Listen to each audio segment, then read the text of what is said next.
that wasn't on my bingo card. But like, to be fair, I mean, just nothing, truly, literally nothing in my life in the past several years has been on my fucking bingo card. Do you know what I mean? So you didn't even want to play bingo. I fucking hate it so much. I think it's such a waste of time. So just to be fair, like as I was falling, I was like, this seems right. I don't know what I'm doing, but I'm doing my best. I'm recording. I'm recording too. We're recording. I see this. Wait, listen. Do I need to charge my computer? No, it's okay for now. You know, we've been dealing with this thing forever, the sound recording issue. So apparently, you know, I've been gone for a million weeks, and apparently, I mean, and Ray has been gone for many more, as my assistant, not as my friend or as human. Yeah, he's in still the world. He's still on Earth. Still around. Still exists. Anyway, the point being, he had been talking to the company like, "Oh, you can't even see me. Sorry, It's sorry, okay. so rude." No. He had been talking to the company, and they were supposed to send me a new one. Still hasn't come. Okay. So Well- we're on battery power now, Okay. and I'm just going to keep an eye on it. We'll see Full what happens. bars, full bars. The good news is we're back to a bi-coastal recording of the podcast. So that means that we have a backup on our computers. It just doesn't sound as good. Listen, is it good news that we're back to bi-coastal recording? I don't know.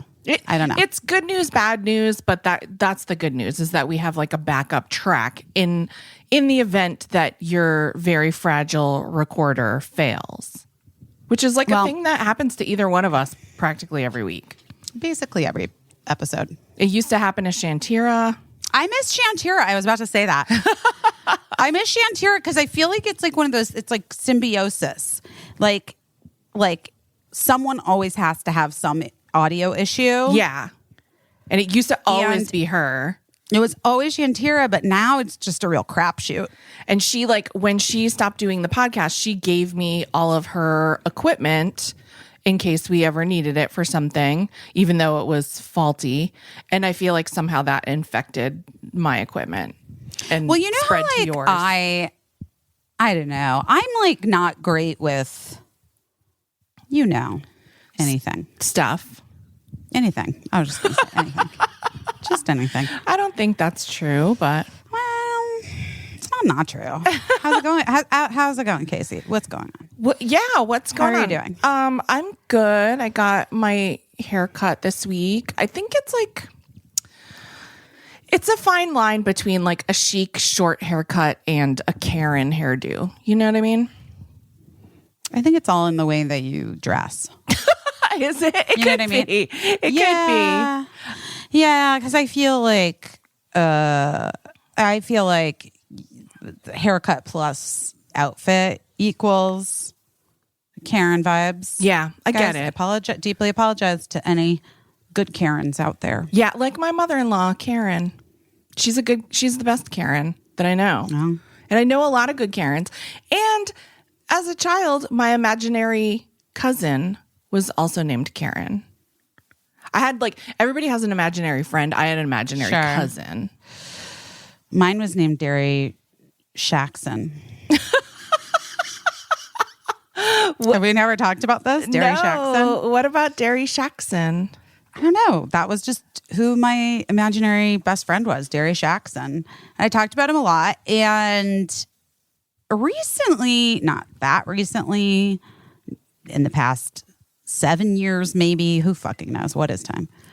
I did try to, I think, look him up to see if See if he was on Facebook? Well, just to see if he was a ghost or something. If there was somebody named Derry Shaxson. Derry Shaxson is such a specific name, and it feels, really is. I know, and it feels like a real name. Yeah. But not like I didn't think he would be living and like on Facebook. I thought that he would maybe be. I could find like an obit for him, Yeah, and that he died like in like May 1979. Like Right. somehow was like attached to my spirit. Right. I don't know. Did you find anything? No. Interesting. But I also I'm unclear. I am unclear if I tried that hard. Oh, interesting. You know what I mean? Well, if any of you out there knew a Derry Shaxson, I never gave my imaginary cousin a last name. Well, maybe you just assumed it was your last name or something. Maybe. I imagined her in my mind. Do you remember Sesame Street? The loaf of bread, container of milk, stick of butter. Do you remember Obviously. that? Yeah. Obviously.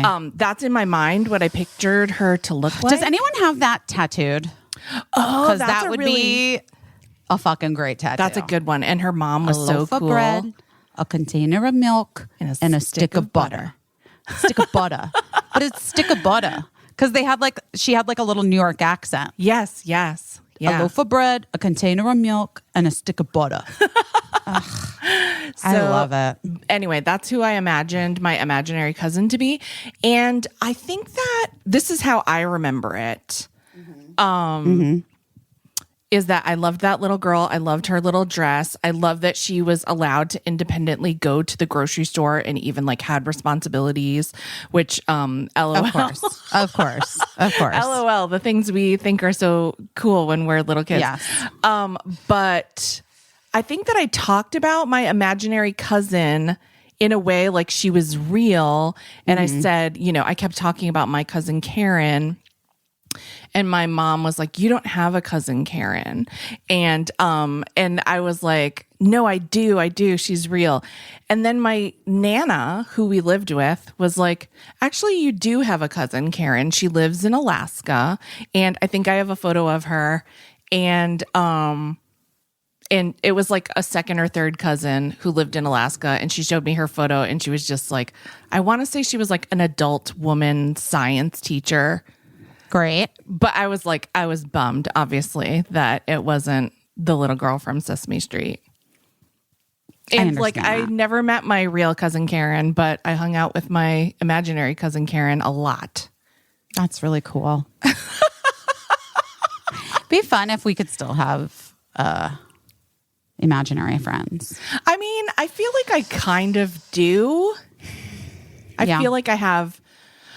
I think they're real people, but sometimes I have like a little bit of like an imaginary friendship with them, if that makes sense. No. It doesn't to me, but do you just mean like real life people like that from online or whatever? Yeah, I mean, just anyone. Like, because, you don't spend a ton of time with the majority of people that you kind of know. So I guess, I don't know. I don't know what it is, but I always just imagine when I think about them, then I just imagine what's going on in their life. And then I'm like, oh, great. It's like, kind of like hanging out with them or whatever. Like, who knows if it's true? Well, that's right. I don't spread my ideas around about what they're doing in case it's not. But I mean, it's also you don't really have to have imaginary friends, I guess, either, because if everyone's on Instagram or whatever, then you feel like you're catching up with people, Yeah, I do know. I think it must have been weird for people before Facebook. Yeah. I don't remember it. I mean, even though we were very much ensconced in adulthood when Facebook came out. Yes. I don't remember. Actually, I guess I do. Because that's why my high school reunion was such a fucking big deal for me. Oh. My 10-year high school reunion. Yeah. That was before anybody was on, or right. It was probably was right around the exact same time, because the first person I ever heard about Facebook from was Whitney Cummings, of course. Okay, sure. This Tracks. Yeah. And Whitney and I met on the film maid of honor. Right. MADE, guys. Yes. A little play on words. Yes. Because Patrick Dempsey was in the bride's party, but was also in love with her, the bride. Classic. And will he be maid of honor? I don't know. That was such a shit show. But anyway, not Patrick Dempsey per se. No. He was fine, but I just mean the whole thing. And that was right when I got married. Yeah. And Whitney was like in England, I remember her showing me what Facebook was. Oh, okay. She also was the one that like made me get an Apple email account Oh, interesting. Okay. and get rid of my AOL. Whitney really Interesting. pushed me into the modern net. Yeah, it's true. I mean, it's interesting. We all have those people that encourage us to. I'd probably still be on AOL. You know Yeah. what I mean? You know, I spent a day with Elizabeth Moss when I first got an iPhone that had like texting, like not numeric texting. And she's the person that explained to me that how you text with 2 thumbs instead of 1 pointer finger. She was like, That's hilarious. She was doing a bit on the show that I was working on. And she just was like, I just remember she had like such a gentle way of saying my name, which was it was like a warm bath. And she was like, Casey, you have to text with 2 thumbs and not 1 finger. She was looking out for you for sure. She really That was definitely She that was really like that's a was. solid move. She saw you and she was like, "Louie, I got to tell this lady. I gotta let her know. It's I got to her let her know this is not the way it's going to work for her." first iPhone experience. really gotta Isn't it so weird how get many it together. things like that we have come into? Like, yes, Facebook. Lori Kilmartin was my first friend on Facebook. Comedian Lori Kilmartin. I don't remember. Well, I mean, obviously Whitney was, but Yeah. Were you on Friendster though? Because I loved Friendster. I loved Friendster. And then you guys MySpace was remember after Friendster? But then MySpace was after Friendster. And I never did MySpace because I was like, it's too weird. I don't know. I thought it was like just about music and like I don't need anyone's input into what music I should be listening to. I feel like I choose fine. I was like, but I feel like I was not in, guys. I was on MySpace yeah. before it became like just exclusively mostly music. Yeah. Yeah. Like, cause for a second, cause then once it was Facebook, then everybody just like jumped over. Yeah. And then Friendster really got kicked to the curb. I And that know, was the it was- most, I loved Friendster. I loved Friendster. It was all my college friends because we went from having like an email, like a listserv email that was all my college friends, and it was just like a chain email that went back and forth, kind of like a group chat, but via email. And yeah, and then we started using Friendster, and I really loved it because I felt like it was more, I don't know, it was more convenient and more egalitarian. Because someone can really dominate like a group email thread, you know? Yeah. Oh, I know it. or a group chat from time to time. Or a group chat. I feel like for some reason, I feel like that's natural. Like, I feel like whenever the group chat wakes up, it's because like one of the members is like putting out a bat signal that they need they need to talk about something. So I always feel like it's very natural to just let that person dominate the group chat in that moment.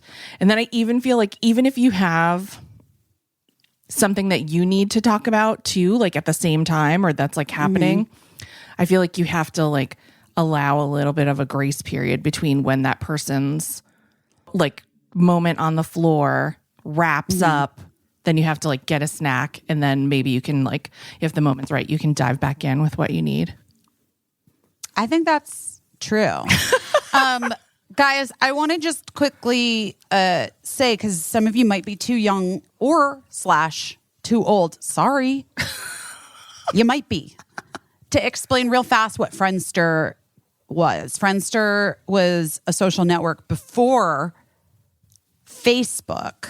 It was an online community connecting people through the networks of friends for dating. making new friends, meeting new people, chatting. Yeah. It was pioneering. I'm looking at Wired Magazine from 2013. They have the autopsy of Friendster, how it died. It's interesting because it was for one brief second in 2003. Like everybody I knew was on Friendster and it was what everybody was doing. Yeah. And basically, this is what this article, just real quick, I'm just skimming to give you guys the skimmed version of this. Don't get this confused with Skim, the newsletter that skims the news and tells you basically what you need to know. But basically, it was burdened by some technical glitches and a much more nimble competitor in Facebook. Interesting. Yeah. And then in 2009, a site redesign crushed it. So like it was basically dead by 2005, 2006. It was really only like 2 years. It was like 2003 to 2005 or 6. Yeah. But it sort of like hung on by a thread until 2009. But it was really interesting. Like, because do you remember what the interface was even like? It was just like a message board. Well, you could, right? Yeah, but you could only pick. You had like your inner cores, right? Yeah. So how it worked is like you basically got 10 people, right? Yeah. It was like 6 degrees of separation, essentially, right? Yeah. It was like you picked your top 10 friends. Right. And those were your like number ones or something. Yeah. And then, but they had to accept you and you had to accept them, right? Right. And then what happened? And then they could introduce you to people. You had to be, I know you had to like be like one connection away from someone in order to message with them, right? Oh, okay. I don't remember anything at all about how it worked. Like I wasn't concerned at that point with like amassing followers in any way like that. No. But that wasn't the point. Right, you didn't want like, and some people were like, I only have 10. Right. Like they like, right. Right? Yeah, I think so. All I know is like when I used Friendster, I just had like my group of friends, aka my boyfriend's friends at the time, my husband's friends from college, and and that was it. And I don't think maybe like 1 or 2 people I chatted with a few times, like out like a friend of a friend, but I was very provincial in my ways on Friendster. Yeah, I like really just, I don't know. I really liked it. I don't remember why I liked it though. Maybe it was just like, maybe because it was just the first one. Yeah. Yeah. It could be. It's so weird. I mean, well, did you used to chat on AOL? Oh, well, kind of. Yeah. Yeah. Like, yeah, I did. Rosie Yes. O'Donnell. When I worked at Rosie, I didn't even have email when I first started there. Like, I didn't even know how to use the internet. Like, that's where I learned. She was chatting on AOL like years before anyone.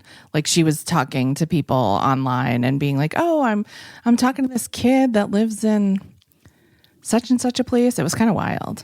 Wait, I think that Rosie O'Donnell though got catfished. Yes. Early on. Yes. Yeah. She had by like someone, and I read the article about it, like a person pretending to have cancer. Yes, they pretended, yeah. or was it that other thing? You know, oh my God, what is it called? You know, Munchausen's. I am like not, the person, like if it was like, I know that it wasn't cancer, but right. I thought it was, I just remember like that it was someone saying that they had like a troubled life or something. Well, maybe there was that too. I know that Rosie O'Donnell had become online friends with JT Leroy, right? Oh, maybe. Oh, wait, maybe I'm conflating things. I think I'm conflating things.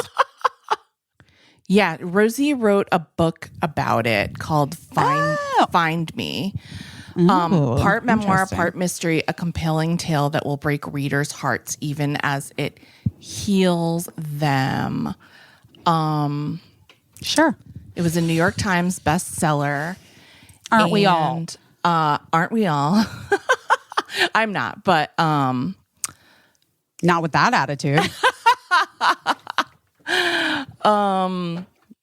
But yeah, I did not read the book. But okay, here's what the part Guys, memoir. this is a very well researched podcast. I mean, as you know, we get on the podcast and read the internet to each other. So dumb. Part memoir, part mystery. Find Me is a tale of a friendship between a troubled young woman and a celebrity obsessed with helping her. Rosie O'Donnell's candid memoir is a topsy-turvy tale of mistaken identities and strange psychological illnesses that may or may not exist. Anyway, I'm going to read it. I never read it. I don't know why I didn't. I don't know. Oh, yeah, I know. I was having a baby when it came out. I was busy making a person with my body. But I'm going to read it now. It kind of seems incredible. Yeah, and it kind of seems like it should be a movie now. Like, or something. Okay, should we make it? Yeah. Let's call her and see what she says about it. If she's into it. She loves you. She loved you when she came on the podcast. She thought you were great. So That's really nice. So I am curious what are you curious about? if you watched the awards show that was on. The Grammy Awards? Yeah. I did not. I watched the clips. I'll tell you something. For so many years, so much of my job was watching award shows and trying to crank out comedy in real time about it. That was either getting shot that night or the next morning, that I really, really, really came to just loathe the responsibility of an award show because a couple things, like I don't love making fun of any person really.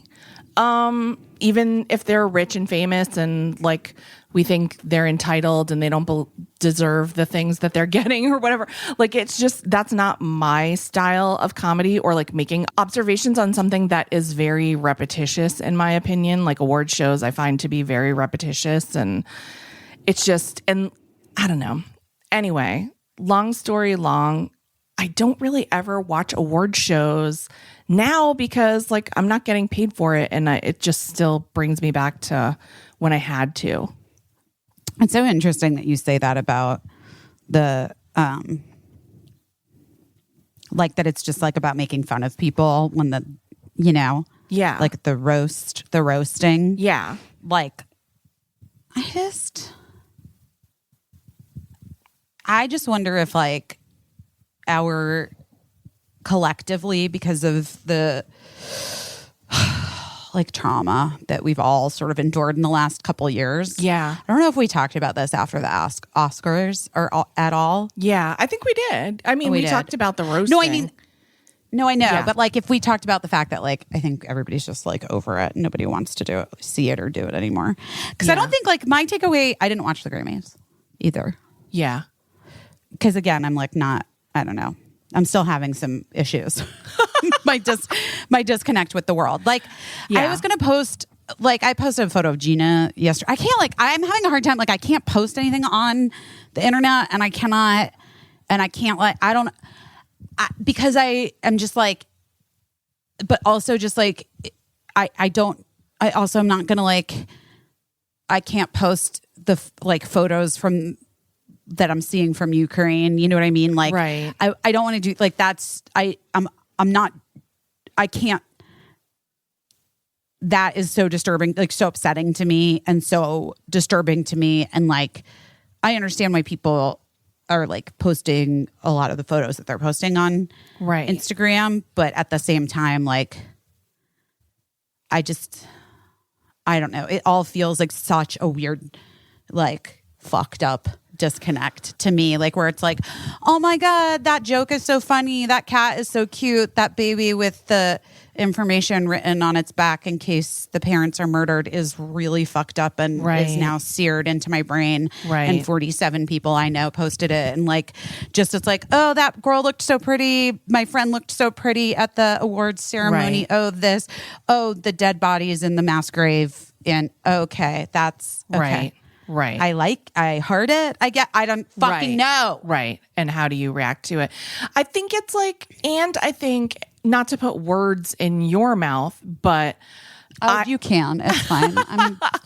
I think it's that whiplash that we talked about like, what do we, like, you're going from feeling one thing to feeling another thing within seconds, which I guess in a way is kind of like, it's not dissimilar to reading a newspaper or like a magazine that's sort of like, you know, it's different topics, but it's so fast. And it's like, yeah, it's kind of breaks your brain. It's like, it is. It's more akin to like what always used to drive my parents crazy when we finally got cable when I was a preteen or whatever. The flipping, my dad would call it flipping. And my sister and I would flip, you know, and like adults don't, like grown-ups of that era they couldn't process the information that quickly. Right. Like flipping the channels was the precursor. It was like the Gen X version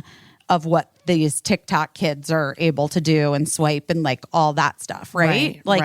I'm making I don't even know. No, but I think there is like a direct line to it. Like before that, like, you know, my parents were like, stop flipping. How do you see anything? I'm like, I know if I don't want to watch it. Right. Yeah, it's that. And also I think it's that, and this is no criticism of anyone who is posting those things. You post those things because you're feeling something, you know, and you want 100%. Wait, by the way, I'm not having a criticism of anyone who's of course wanting not. to. I posted a thing about the abortion clinic today. Like, you know what I mean? Like, I'm just at a loss myself of like, I can't even really be on social media in this moment. I'm having a hard time figuring out, because it's very deeply upsetting to me. And it's, by the same token, it's no criticism of anyone that's posting anything joyful, because we need that. And that's like what people keep telling us, like, you know, we need to be aware. We need to know what's going on in the world. We can't turn our, turn our faces away from what's happening.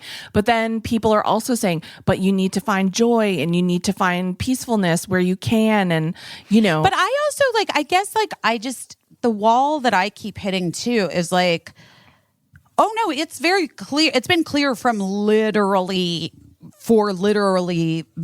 very, very, very long time that like Putin is a fucking lunatic, and this is devastating and terrible. Right.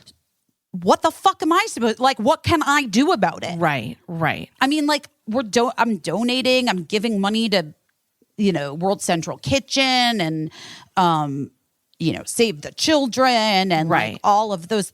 But then, I'm not. Right. Well, not in the UN, guys. Right. Turns out. Right. And that's the thing, is that it's, and like, none of us are. It gets to be where you do feel helpless for these people. And like, I do want to witness what people are going through, but I do think it's a little bit,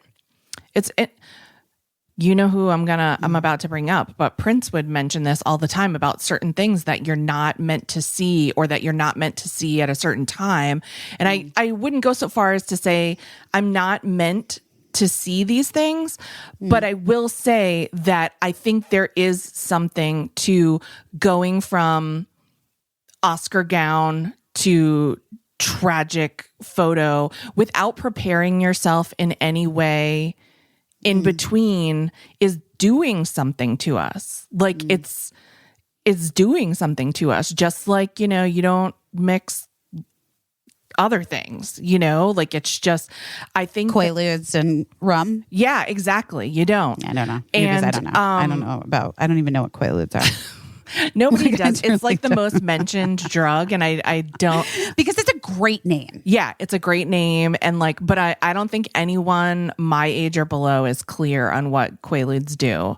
That's a thing we could look up. I think they're but- downers. Yeah, probably. It seems. Let's just say what like- we think they It are. seems like they would be. I think they're downers. Yeah. I think they like make you real sleepy. Yeah.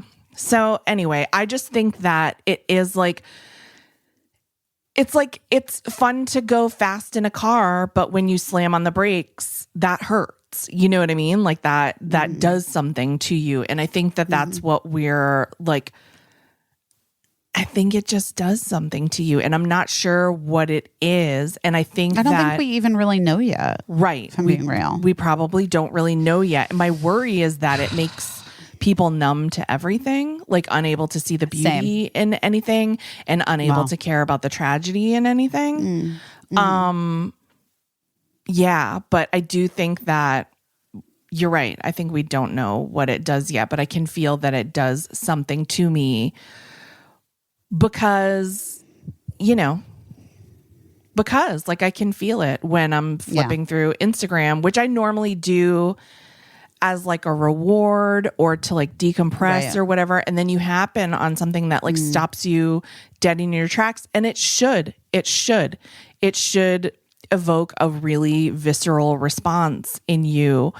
But then you have like this visceral response, and what do you do with it? And it is kind of like, yes, we are doing the things that people are asking us to do, like amplifying messages and donating money where we can, and, but not seeing anything change or not seeing this end is like, it's very frustrating. And on top of that, like the knowledge layered on top of that this is like an atrocity, a type of atrocity that's been going on in so many other countries that has not captured our attention in the way that what's happening in Ukraine has. And it's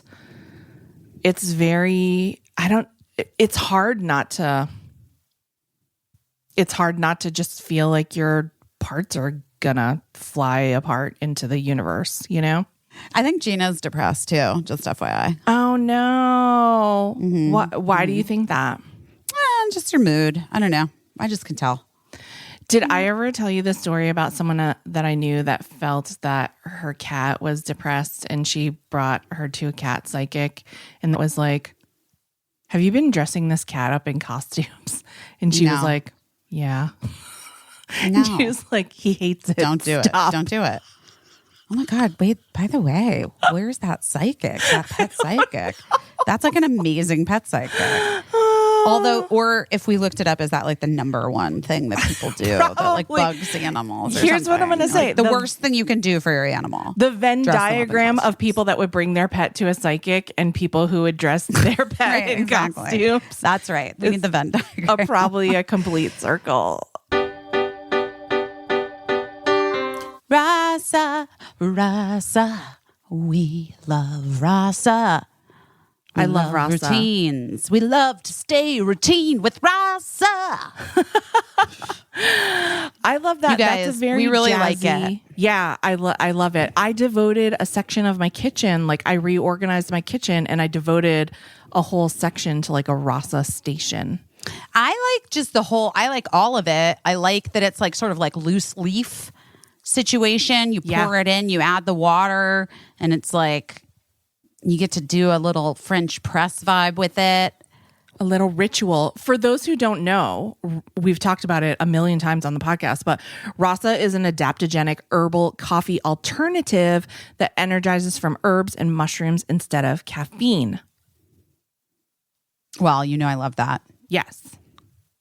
I love mushrooms of all kinds. Yes.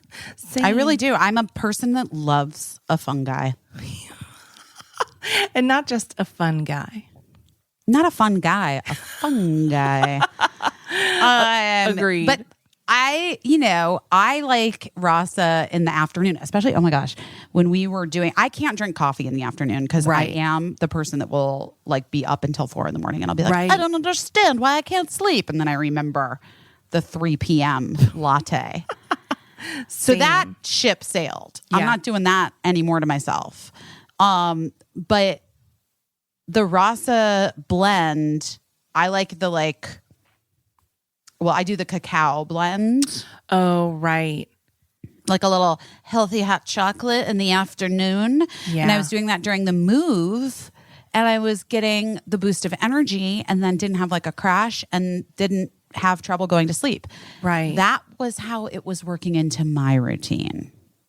Guys, right now you can get 20% off your first purchase. Go now to wearerasa.com/best and use our special promo code BEST20. Order now at wearerasa.com/best and enter promo code BEST20 to get 20% off. We have an exciting partner today in Roderm. I like that one. That was like to the point. I mean, listen, it's a custom RX treatment. It's why it was created. It's personalized prescription skincare. It's designed with dermatologists to help you reach your goals, like getting clearer, smoother, healthier skin, whatever your goals may be. That's my goal for this year, is just to focus on getting my skin to a place where it just, in its natural state, it Glowy. looks glowy and good, you know? All you do is, what is it? We love it. Complete a 10-minute 10-minute online visit. You share your concerns, acne, maybe, fine lines, certainly, wrinkles, dark spots, yes. Plus insight into your lifestyle, general health, medical history. The visit's free. And I love that. You can do it without leaving your home. Because let's be honest, not a lot of us are leaving home again.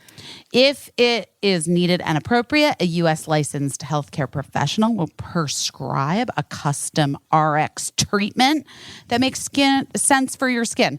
That makes sense for your skin. Made with a blend of dermatologist-selected ingredients tailored to your needs. I love this. Roderm. Yeah, I like having a skincare routine that I know is effective, you know? And I was gonna say, and gonna work. Yeah, it's So hard to go and just pick out different things and fingers crossed, hope for the best. Yeah, You know what I mean? Yeah. I like having an expert tell me, no, this is you can bank on this.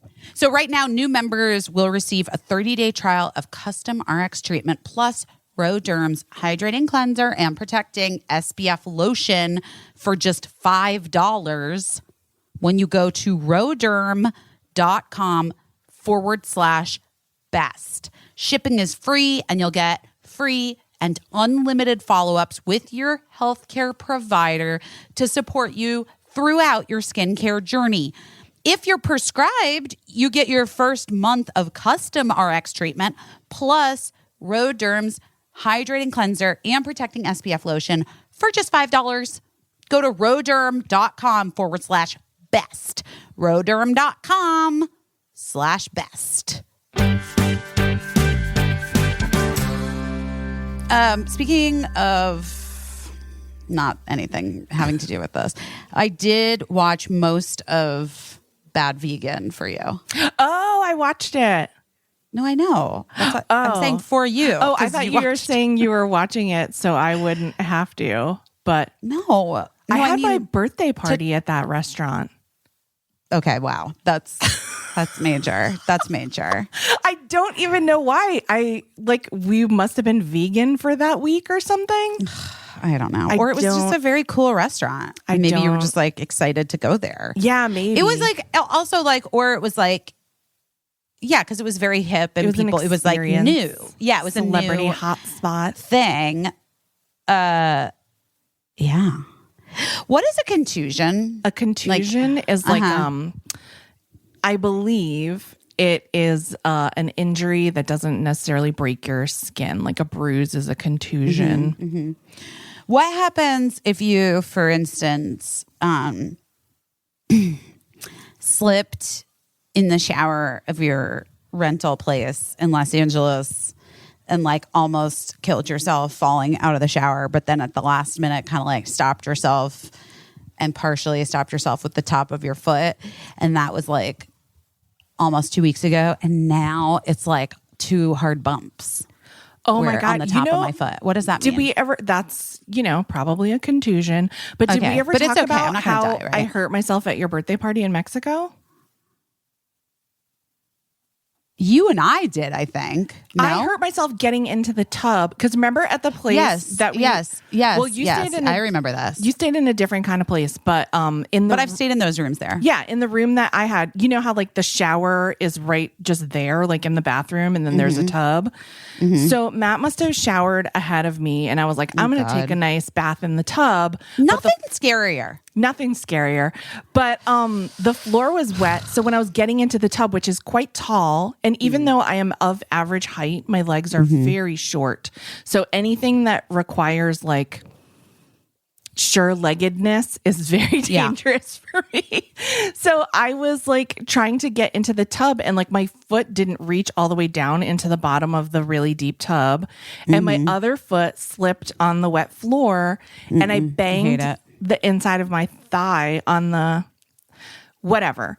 So your birthday party was that night and I was like, this hurts quite a bit, but like I had like party adrenaline, like I powered through it. But then I had like a goose egg on the inside of my leg and I was like, this will go down. I put ice on it, powered through your party, then went home from Mexico, still had a goose egg. Then I went to like, I was going to a party like the next week and I was like, it's been a week and this is still it's still such a bump. And so I texted Dr. Seema, our friend Dr. Seema, and I was like, Seema, I banged my leg in Mexico. And it's still a goose egg like a week later. And she was like, oh my God, send me a picture. And so I took a picture of the inside of my thigh and she was like, okay, sit down. And I was like, okay. And she was like, sometimes you can bang yourself so hard that bone cells grow in the bump. And she was like, that might be what happened. So let's just keep an eye on it. It might go away itself over time. But if not, we can do something to get rid of it for cells? you. That's what she told me. And I was like, and then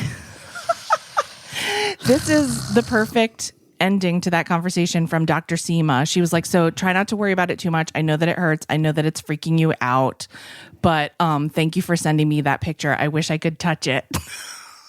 Ew. It's ridiculous. Well, she's just, she's a super doctor. She loves a contusion. So there you go. But it did go away on its own. I didn't need any special bone cell bump interventions, but I bet that's exactly what happened to you. I probably, also have that. It's like, are you at the age where you like really see your life pass before your eyes when you are like on a slippery surface? I don't know. I mean, I hadn't been until I fell out of a shower and almost fucking died. But I'm sorry to laugh, but I really feel like that's how old I am now.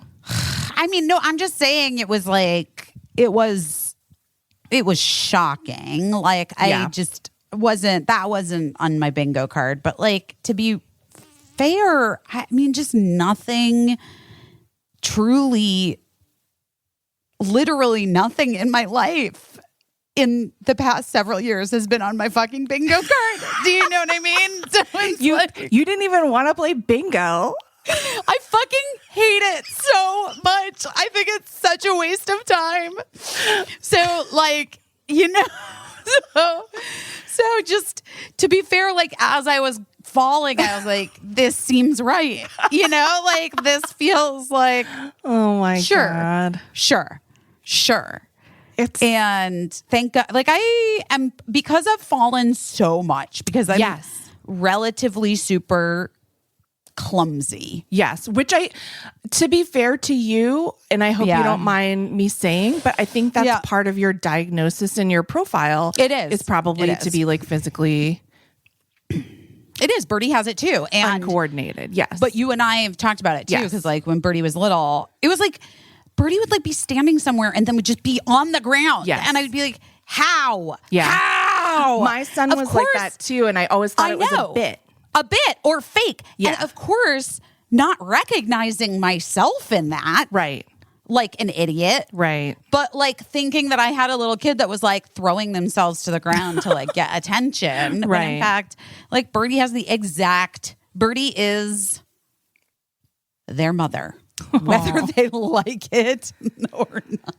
It's I a know. lot. But they are. They It's a are. lot, Birdie yeah. is like so fucking me. You had always just kind of accepted, like, well, I just fall down a lot, but it wasn't like a big deal. I feel like Yeah. you just lived your life. Yeah. I mean, people weren't really paying attention to me either. Right, Do you know what I right. mean? Like, so I was like falling a lot, but I don't think people were necessarily watching. Yeah, like Lizzie You know. McGuire. Didn't she fall down a lot? Probably. She was always Yeah. like, I'm okay. Yeah. I mean, most people say I'm like Lizzie McGuire. It's like I've gotten that comparison the most in my life. But yeah, I mean, I don't know. So anyway, like it wasn't great Yeah. falling out of the shower. No, because A, you're naked. Who wants to fall down on sharp shit when you're naked? No one. No one. I narrowly avoided my head narrowly avoided both like the corner of the little like wall where for the little toilet Oh my God. area. Okay. Narrow in between, there was like a very small area in between that corner and the fucking sink. Oh, And I somehow managed to not do it, like to not get killed. thank God. And well, not good. And but what was so crazy, I mean, I really did like sort of mess my foot up. Yeah. But what was so crazy was that like when I hit the ground, yeah, in those split seconds, like well, as I was falling, I was like, well, yeah, I guess this like all tracks, right? You know, like I was like, yep, here we go. This is it. It's the big one. I guess so. And I was like, ugh, so annoying, you know. But then when I was like, I hit the ground and I was like basically fine. And I was Yeah. like, oh my God, I'm okay. Like just started screaming that I was okay. You're like George Bailey in It's a Wonderful Life. Kind of. What? I wasn't Running unlike through your that. apartment. Truly. Naked and wet. Not unlike that. Oh my God. That is so scary though. Here's things that I think we need to talk about. Maybe some shower helmets to keep Me? us, all of us. Like, I mean, I'm fine. Listen, here's what I'm gonna say. I don't know what the fuck happened there. That was like that was bad shower planning because it had the kind of thing. Now I just, helped design a shower, so I can tell you. yeah. I made it so that the door opens a crack. You can put your hand in, turn the shower on, and Yeah. it'll close. Yeah. The water doesn't get everywhere, and it's like the water comes out like to the back wall, not toward the shower door. Right. Do you know what I'm saying? Yeah.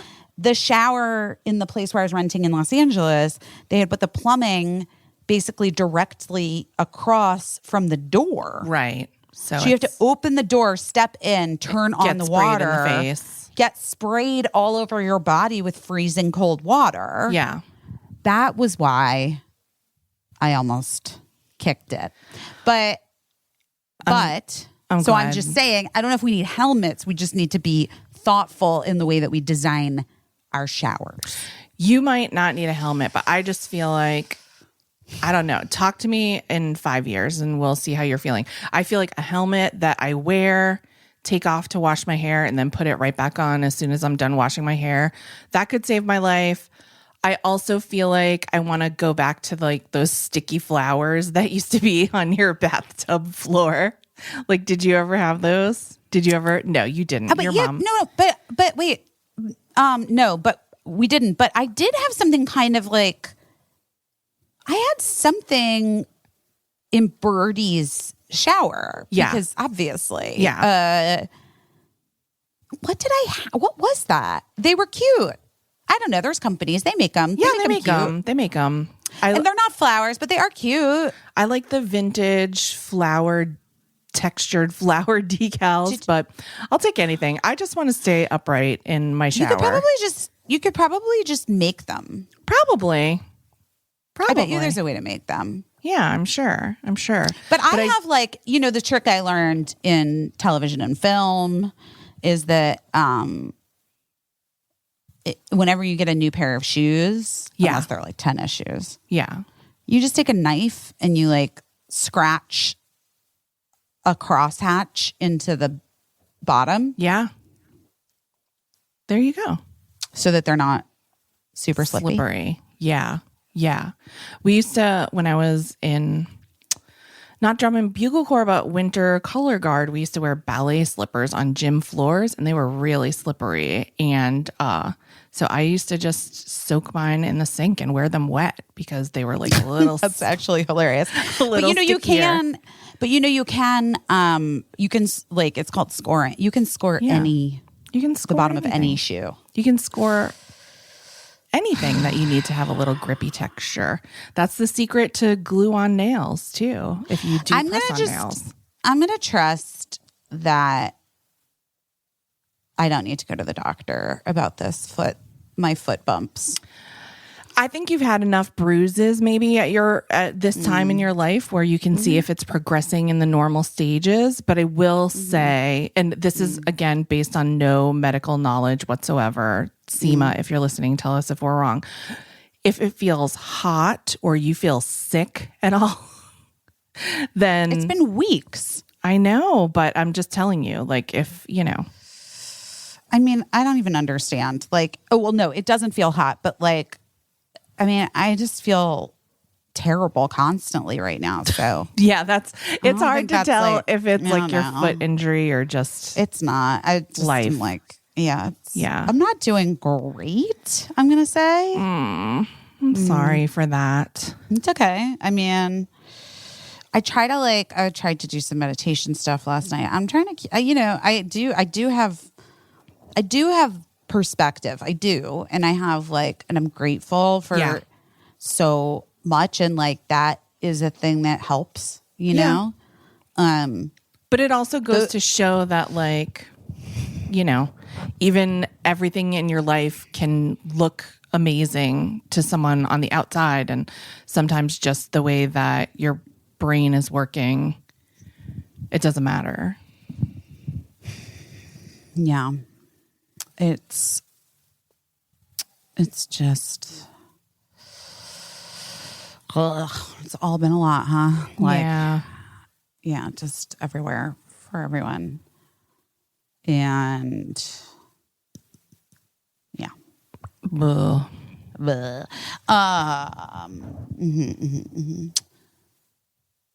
here's something fun.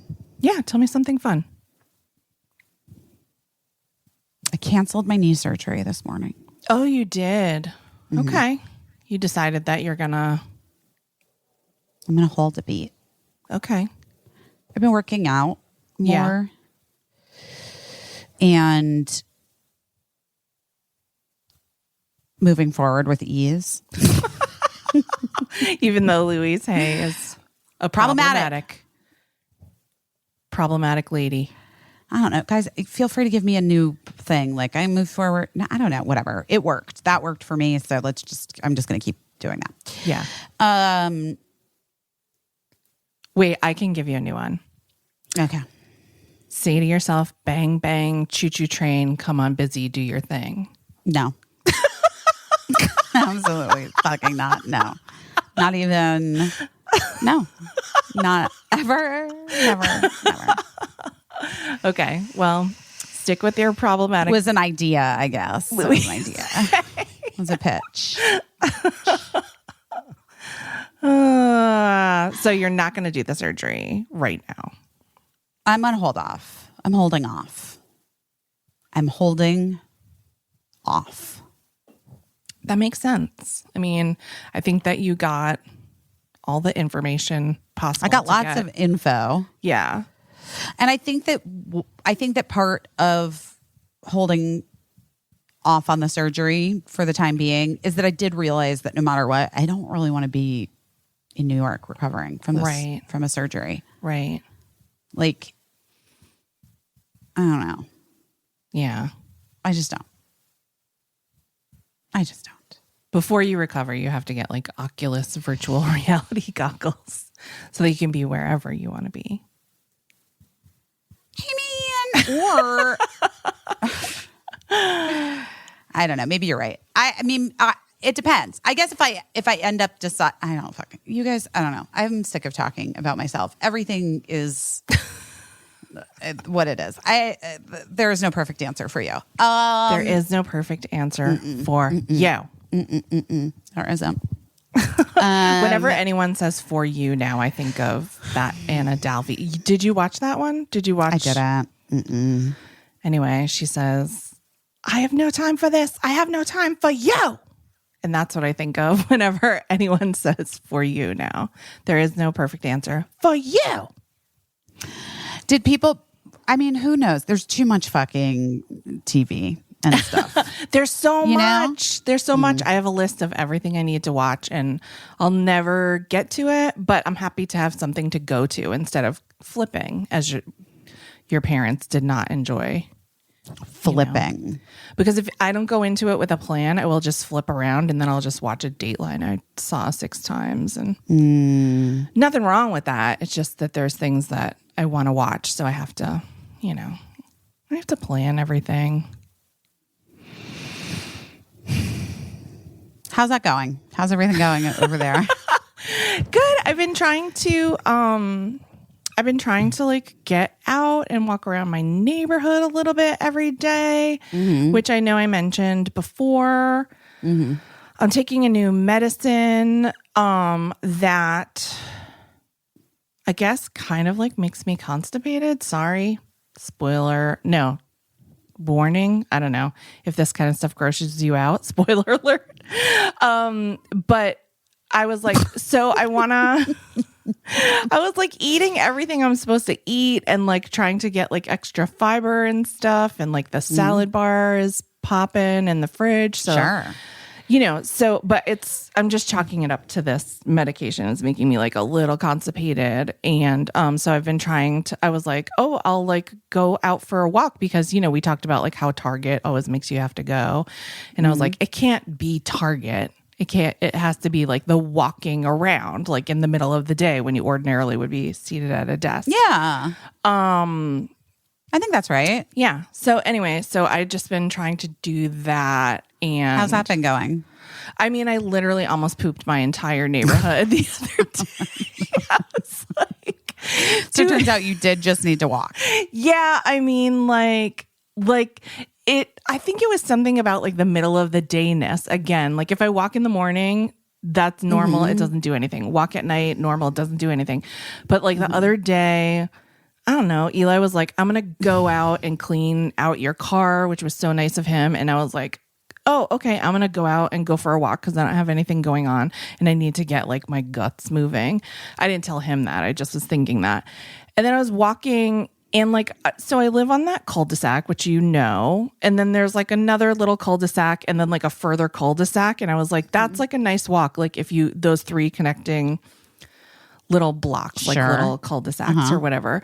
But like once you get to the third one, it's pretty far from home, And so like, as I was like rounding the corner of the third cul-de-sac the other day, I get this thing that I called like pencil stomach, where it feels like you have little golf pencils in your stomach. You know, that pokey feeling? You've never felt that feeling? Oh, no, please. I have but I have like IBS. other issues. Yeah, I have IBS. So like, I don't know. I was just like, that was I was trying to decide. I was just trying to think on if my IBS feels like that or not. But that's not what mine feels like. But I understand what you're saying. Mine feels like I always think of it like pencil stomach. It feels like that, like the stomach sensation of when you're sick, like when you have a stomach virus. I was feeling like that, except for I didn't have any virus. It was just like things were moving that hadn't moved. And then I just like, you're stuck Had to book at home. 3 cul-de-sacs from home, and you're in that position where you can't really run, because that's gonna, so you just have to walk as quickly and carefully as you can, and start thinking of like the story that you're going to tell your family when you get home if the worst thing happens, and so that's just where I am. That's the biggest thing that happened in my week this week, is that I almost pooped my neighborhood, but I didn't. That's the happy ending to that story. That's a great happy ending. I made it, and it's fine. But yeah, so Can anyway. I tell you something weird? What? MySpace is trending. Why? That is weird. Oh, is it because Elon Musk invested in Twitter? Yeah, significant like, changes. I'm going to make a lot of changes around here. Yeah.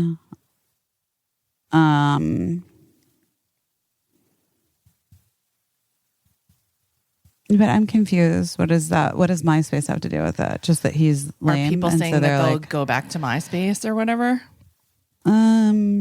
remember when Rupert Murdoch bought MySpace? Ooh, Yeah. and everybody quit in droves. I didn't know that.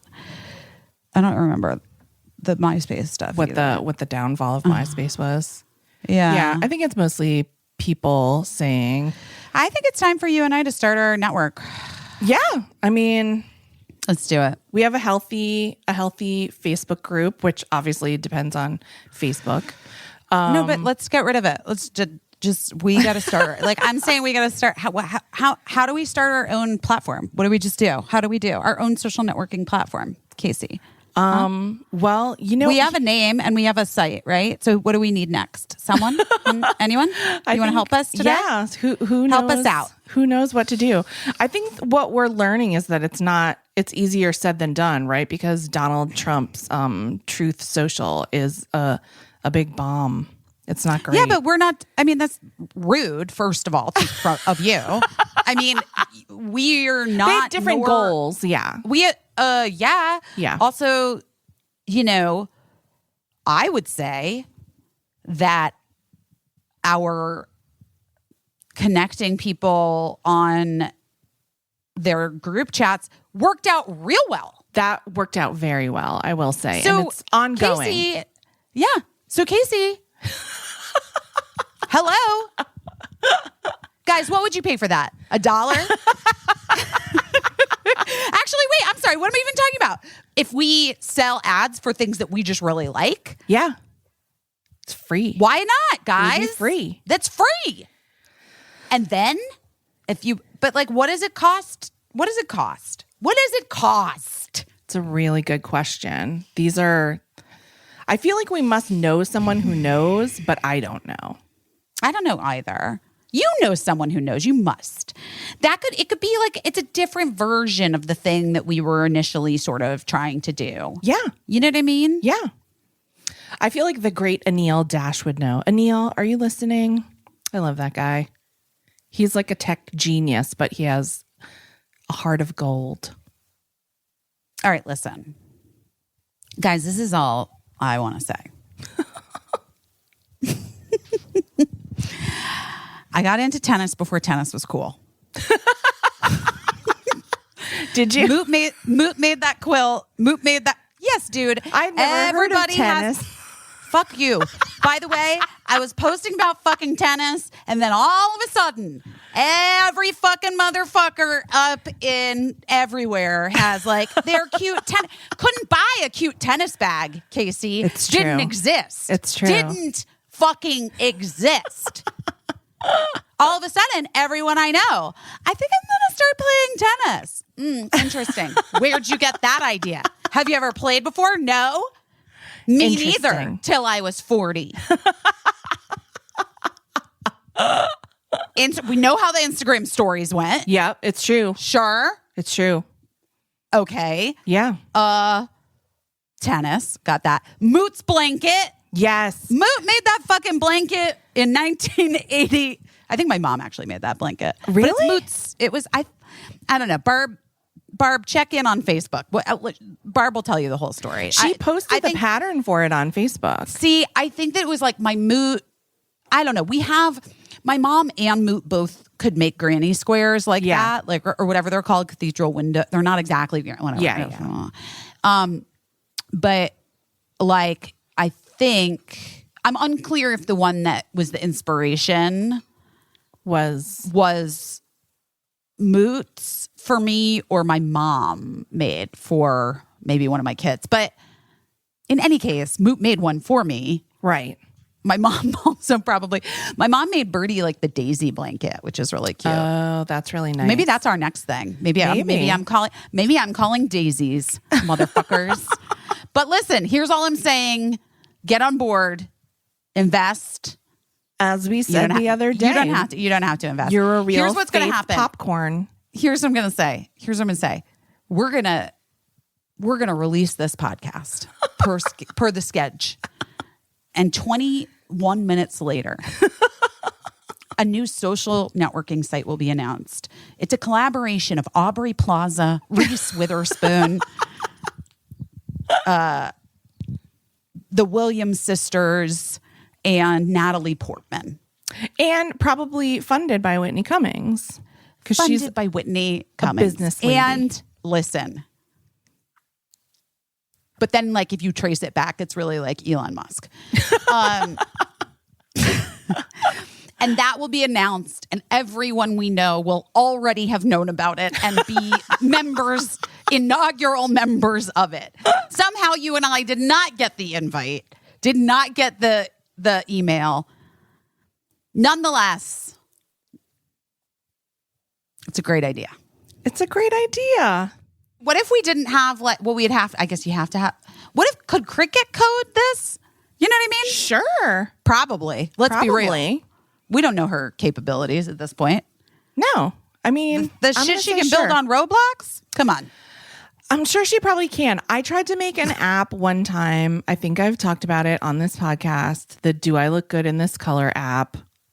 I was not able to complete it and get it up on the app store. That seems hard. You know what I've been using on Cricket's little curly hair, especially since we cut it short and it's extra curly now? What's that? Twist Hair Care. It's so good. I am not a curly haired individual, but what you may not know about me, fun fact about me, is that my hair is very wavy, almost curly. And sometimes I like to wear it like that, but especially because of what I choose to do to my hair, aka bleaching it, it ruins the wave pattern. And so the moisture in Twist has really brought my waves back to life. Well, and I'm it's got so a grateful. 3-level moisture approach. Yes. Creates multi-purpose curl formulas for shape-shifting curls. I've been using this on Cricks. She's, first of all, adorable. Secondly, likes that it like is clearly just for her. Yes. Because it's like for curlies and wavies. Yeah. Wavy, curly, coily, whatever you got, they're on board with it. Yeah. It's super hydrating. Aloe leaf juice, coconut milk, quinoa. Yeah. I mean, I didn't even know quinoa was a thing you put in your hair, but I love it. It's free of the thing, like, you know, Cricket's my one that's allergic to sulfates. Right. And it's free of sulfates, free of silicones. I'm allergic to silicone. I don't know if she is yet, but we'll find out. Phthalates, parabens, petroleum, mineral oil. All that stuff that you don't necessarily want. We don't want it. We don't want it. There. And it's also highly individualized. Twist offers a variety of amazing scents designed to be layered to create a personalized fragrance. And they have a quiz on their site. You know, we love a quiz. We love a quiz. We love a quiz. Get on there and figure out. Give me a quiz. I want a quiz. Let me take a quiz. You can figure out which highly individualized products are perfect for your hair. Guys, if you want to try Twist, head to twisthair.com and use code BEST, and you're going to save 15% site-wide. That's promo code BEST at twisthair.com. 15% off site-wide.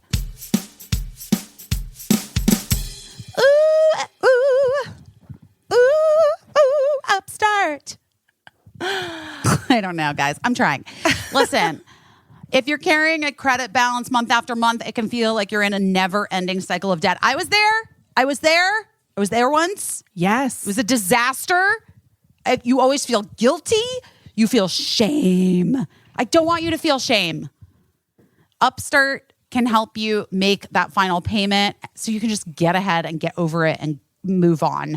Like if you dread looking at your credit card statements, you're not alone. It happens to the very best of us. Honestly, Casey, I did this before it was cool. You know what I mean?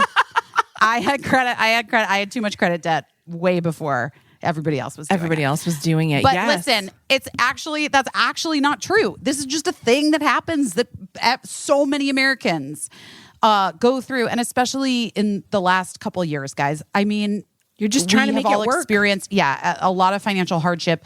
Upstart can really help you regain your footing and get things back on track.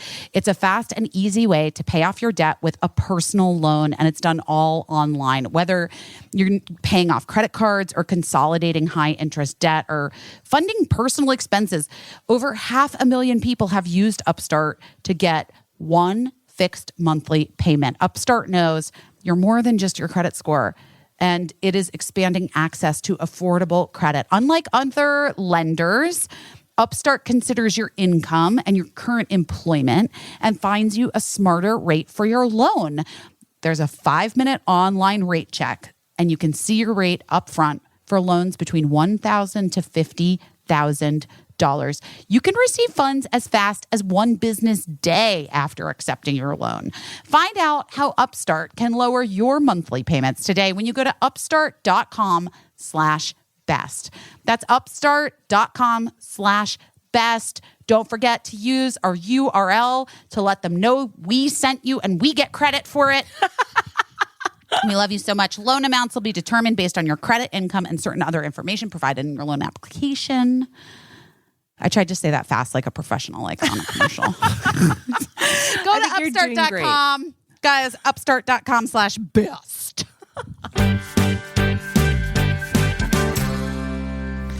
I did that thing today where I bit my tooth. Ugh. You bit your tooth? Yeah, you know. Where you like bite your tooth and it kind of like makes a noise. Oh no, I'm a tongue biter, but I don't know if I've ever bitten my tooth. I'm sorry to hear that. I have a large mouth, lots of teeth, and I'm very aggressive. So, and I've bit my tooth a lot. Does it hurt? My teeth. Does it hurt now? Yeah. I like scrape. No. No, I just like scrape. It's like my I always have to get more tooth put on my vampire teeth because it's like they like build it out for me. Oh, because I like grind gel my teeth. nails. It's like gel nails, yeah. But it's permanent. Some? It's not. Yeah, it's not. I don't have to get it replaced. Well, because your teeth don't grow out. No, or like fall off. Yeah, I just chew it off eventually. And then they're like, I bite it off like I did today, and then I'll have to go get yeah. See how it's flat? Yeah. They don't have like a pointer. I don't have a vampire tooth. What are those called? Canine teeth. Your canines, right? Yeah. Yeah. Oh, I didn't know that. I didn't know that you got your. Still learning new things about each other. I didn't know that you got your teeth augmented. It's truly not like anything. It's not like I had my teeth ripped out and then had like those little spikes put in. And then have you ever seen when people do that? Like when that they get like on dental implants. Yes. Yeah, like Extreme Makeover Home Edition. No, Extreme Makeover Face Edition. Yeah. And they would do those like implants, right? Yeah. And like lots of actors have done those. I can think of a few off the top of my head. Yes. My husband, he almost got that for his front teeth because he knocked out his front teeth when he was a little boy, which has to be very traumatizing. He like went over the handlebars of his bike and knocked his front teeth out, and they put them back in and like bonded them. Do you remember bonding? Yeah, of course. That's also like gel nails, I feel like, in a way. Yeah. But they like just jammed his front teeth back in because like the whole roots had been like ripped out and everything. They just jammed them back in his mouth and then like bonded them together and like hoped that would work or whatever. But it didn't work. It didn't really. So like he had to get new front teeth, and he got them done, like cutting it dangerously close to our wedding. And I was like very worried that he was gonna have no front teeth for our wedding, but he did. It'd be kind of insane slash memorable. Be memorable. But he wasn't able to get the implants just because of like the injury that had been there. So I don't even know what's going on in there. All I know is they look beautiful, very handsome, great front teeth, and I'm very thankful to the doctor that was able to install them before our wedding. My brother-in-law has like half of his mouth is fake teeth because of a car accident when he was young. Oh man. Yeah. Yes. Guys, is this interesting? you guys into this? Come on, Casey, we got to do better. This sucks. This is like terrible podcasting. What the fuck are we doing? Well, We gotta start over. we didn't watch the award shows. I told you, like, the biggest thing that happened to me this week is I almost pooped my pants. Can I just say real fast? What? I mean, the amount of times I've almost shit my pants. Yeah. I mean, And the like few times I actually did. If you're a person with if you're like a human with IBS, first of all, it's like, it's normal. no, I mean, it's just terrible. Yeah. And you're like in constant pain and constant, like, if you are ever in Los Angeles and like you have a bathroom emergency, you text me your cross street and I will text you where you can shit. Yes. Because that literally was my life for so long. Yeah. And I'll also, guys, I had IBS before anyone was talking about it. I started how cool IBS is. You had IBS before it was cool. I did. That's all I'm saying is I'm using all of these as examples as to why we should start our social networking site and why I believe we would be more successful than one Donald Trump. I'm going to make business cards for you that say IBS influencer. I think you should make you should make them that say was into tennis before tennis was cool.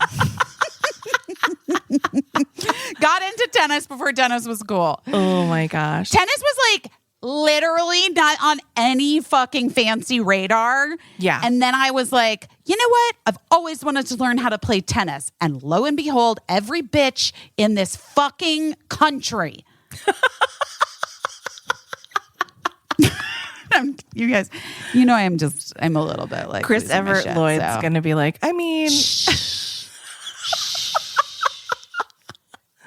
here's what I'll say is that you humanized tennis. No, I humanize everything I do. For the masses. People were like, tennis is not a thing that Athletes do. It's a thing that just anyone can do. That's what I'm saying. Like, Yes. yeah, obviously there were the Williams sisters, but they're literal superheroes. You know, like that. Like, I have never once watched like Serena play and thought I can do that. Right.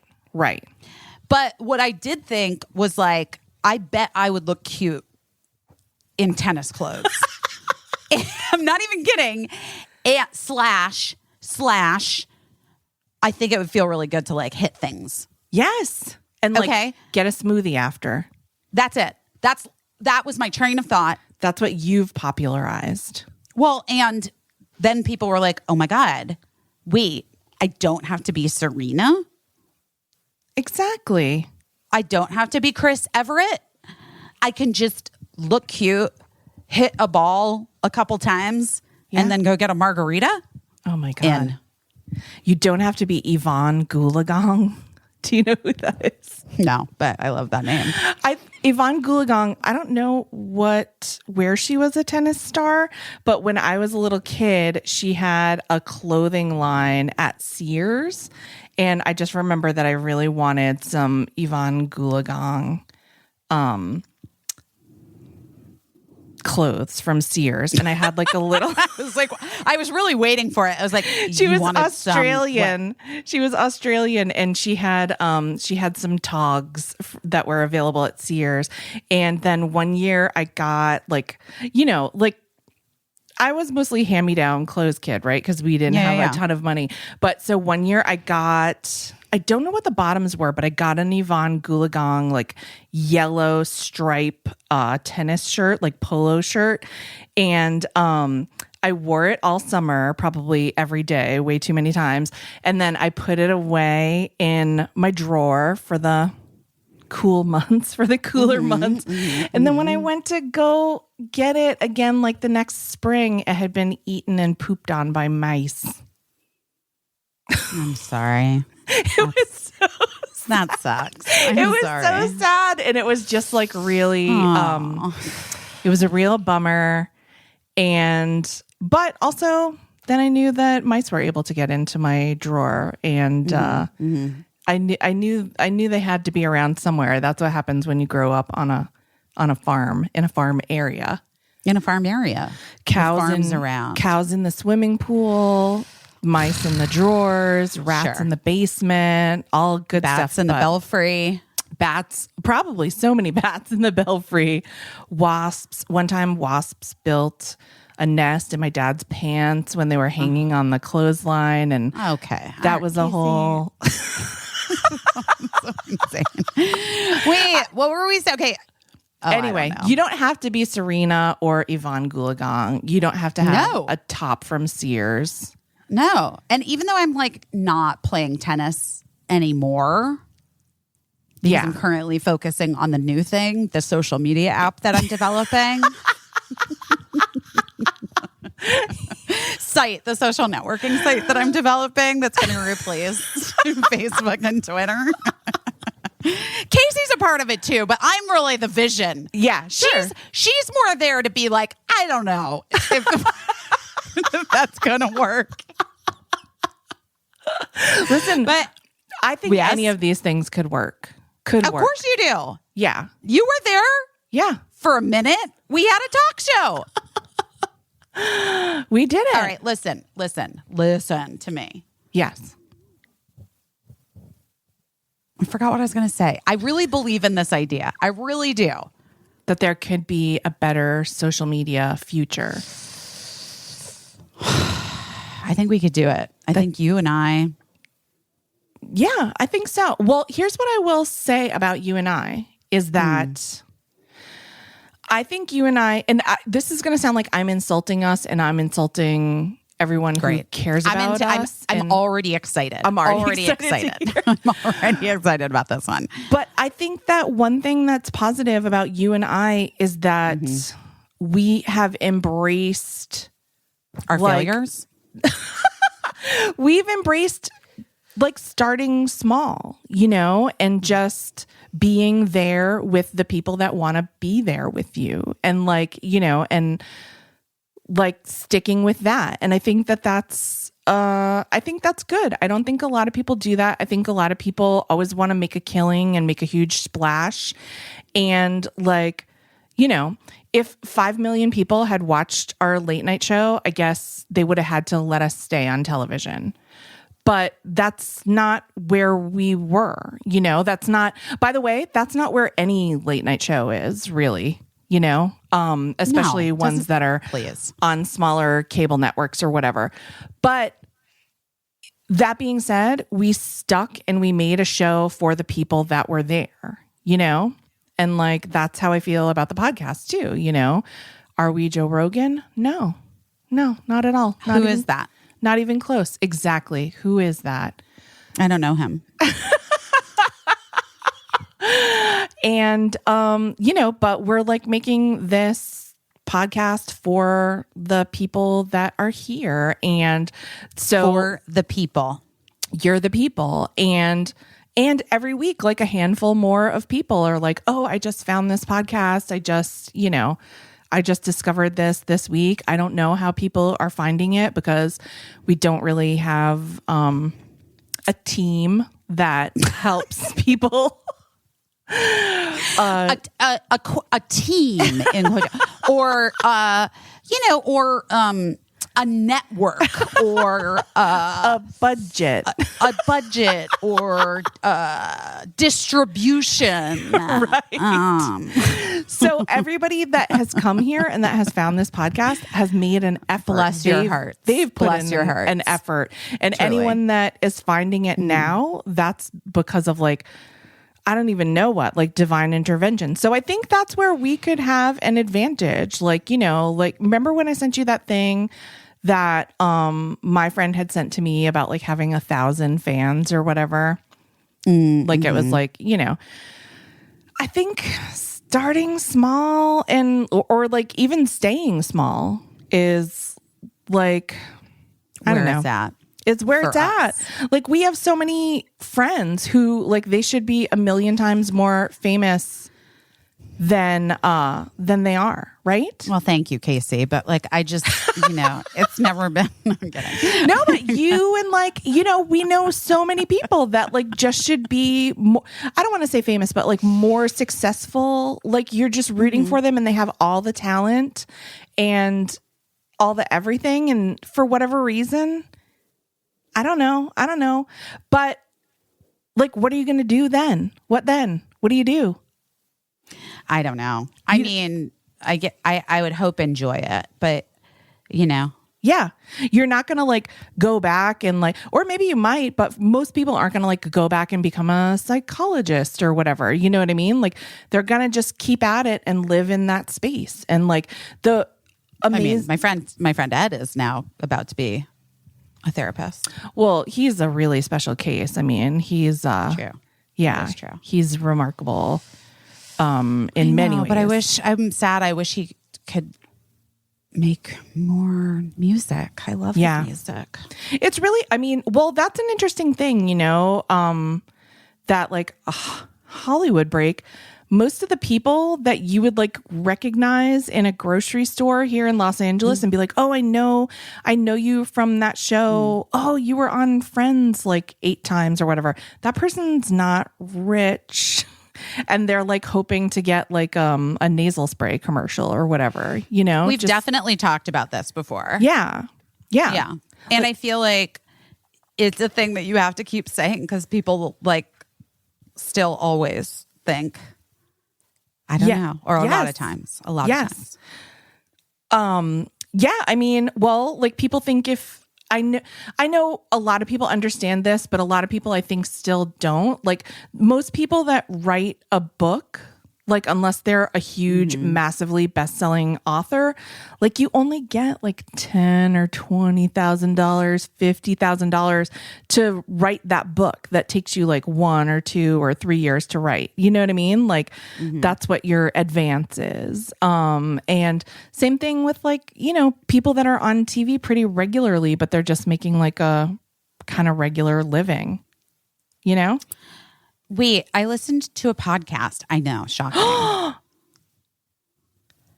I finished that podcast We were just silent for a second. because it's like it is actually shocking that I listened to Yes. a podcast. That maintenance phase. Yes, I love that About- podcast. I mean, by the way, it's great. I want to listen to more of them. Yes, I listen I to it really enjoyed it. every week. But I can't do that. But I listened to the 2-part Rachel Hollis one. Yes, girl, wash your That face. Did you tell me to listen to it? Was No, it you? I think you- Who was it? I don't know, but you told me like, oh, I'm listening to this podcast about Rachel That you Hollis. told me to. Right. I thought that you were the one that told me to listen to it. Oh, maybe. But you were not. No, I don't think you were. I don't think so, but I was like, oh, I love that podcast. But anyway, you guys, that podcast was such an incredible deep dive and like on Rachel Hollis, Girl Wash Your Face. And it was kind of amazing. Yeah, just like, well, I love a deep dive on anything, right? Because here's what I've been thinking about a lot lately. We always get the McDonald's coffee lawsuit of the story on someone for better or for worse, And so you guys remember like an older woman was burned by like her drive-through order of McDonald's coffee, and she sued McDonald's. And I never knew, all I knew is that every late night host was making a joke about like, oh, she sued for like hot coffee or whatever. I never knew until my kids studied this case in school, and they showed us like about how the narrative, like this woman was like grievously injured by this coffee that like, you know, literally scarred her for life. And it's like, you can look up photos of it online, and yeah, it was brutal. And so lately I've been just thinking about, you know, the narrative that gets spun, the public narrative. And again, like I said, for better or for worse, some people really deserve more of a fair shot with telling their story.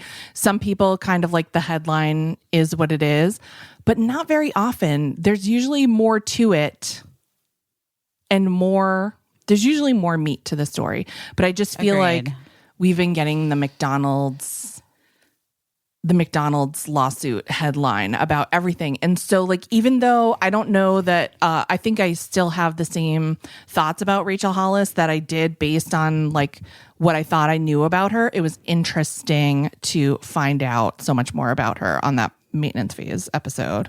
I was truly fascinated. Yeah. I also was just like, I don't know, because it was really great if you guys are interested. Yeah. I also watched the Rachel Dolezal documentary on, I think it's on Netflix. And that again is like another case. Like, it was just interesting to me to find out all this stuff that I didn't know about Rachel Dolezal. Because she has, you know, we know what we know. We know what we've been told. I didn't know how to pronounce her last name until just now. There we go. I thought it was Dolezar or something. You know? Yeah, of course. Yeah. So that's one thing that I learned. But I learned a lot about like the entire story and her entire family. It was interesting. It was interesting. And I felt like you know, that's a story that like again was like the source of a lot of late night jokes and everything like that. But there's a lot more to the story. Not a defense of what she did at all. Just that there's a lot of, you know, as far as documentaries go, it was pretty interesting to listen to. That is interesting. Yeah. Have you been watching documentaries? Can you at least watch documentaries these days? Well, it feels like they're all about scammers. Yes, so many scam documentaries.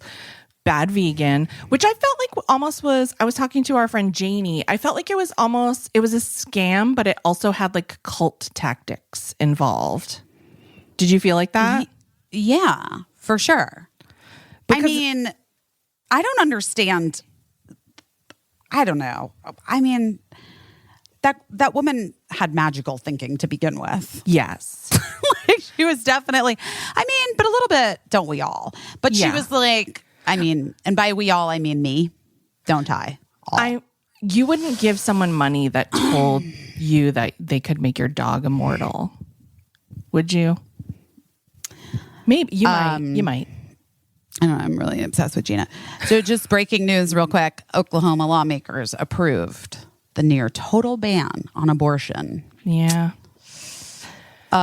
Senate Bill 612 approved would Yeah. make performing an abortion, quote, except to save the life of a pregnant woman in a medical emergency, a felony punishable by up to 10 years in prison. Right. Oklahoma, in case you don't know, is a state that borders Texas Right. and has seen an increase in influx Right. in people coming into their state to access abortion care. And so this is what they're doing in response. Right. And, back to what we were saying, like, a lot of people said this was coming, and a lot of people said, no, that'll never happen. Oh, Roe's getting overturned, guys. It's happening. That's happening. Yeah. Just FYI. It is happening in June. And I apologize to anyone who lives anywhere that... Yeah. It sucks. It sucks because now we're starting over at square one in a lot of places. It sucks a lot for like people who fought for this in the first place. You know, some of those people are still here, you know. Most. Yeah. And we just literally most. Yeah. Yeah. And we just have to be like, oh yeah, They're like my mom's age. Yeah. Took our eye off the ball and I mean, not to make it seem like this is squarely the fault of Republicans who are obsessed with my fucking cunt. All of ours. Yes. Yeah. It's, I mean, it would be weird. I guess I would be obsessed with something too if I like just truly didn't understand it. Right. Right. And like couldn't make sense of it. Heads or tails. How does it work? What does it want? What is it doing? I don't feel that way towards men's reproductive health because I understand it all so clearly. And it's just so basic and easy to understand because they're like all the fucking same. Right. It's not easy. No. It's discouraging. I know it's discouraging. And there's a podcast. Do you remember? You probably didn't listen to it because I'm sure I sent it to you at a time when you were busy. But there was a podcast that my husband recommended to you talking about like the beginning of the fascination with anti-abortion. Yes, because we were talking about that article that I was obsessed with from Politico. Yeah. The podcast is called Things Fell Apart. It's from January 25th. Oh, yeah. Well, Things Fall 2020. Apart is another one, right? Yeah. I mean, they do lots of things. Yes. And the episode is entitled 1,000 Dolls. And the episode description is, it's the early 1970s. Frank Schaeffer is an American kid living in the Swiss Alps, the son of an influential Christian art historian who daydreams of one day making Hollywood films. But for that, he needs a show reel to prove himself. The ripples of Frank's creative ambitions will help trigger one of America's most violent culture wars, one that rages to this day. Written and presented by John Ronson and produced by Sarah Shabir. Oh, I love John Ronson. Yeah. So it's a 32-minute podcast. I see it. I'm going to download it now. Yeah. Anyway. Just it's interesting. And it just, well, yes, like that article you were talking about, like a million things we've talked about before. It's it just literally shines, the first episode of this pod. Yeah. It just shines a light on how, how all of this is about nothing, Well, it's about something now. It's about something now. Yeah. It's a lot. It's a lot.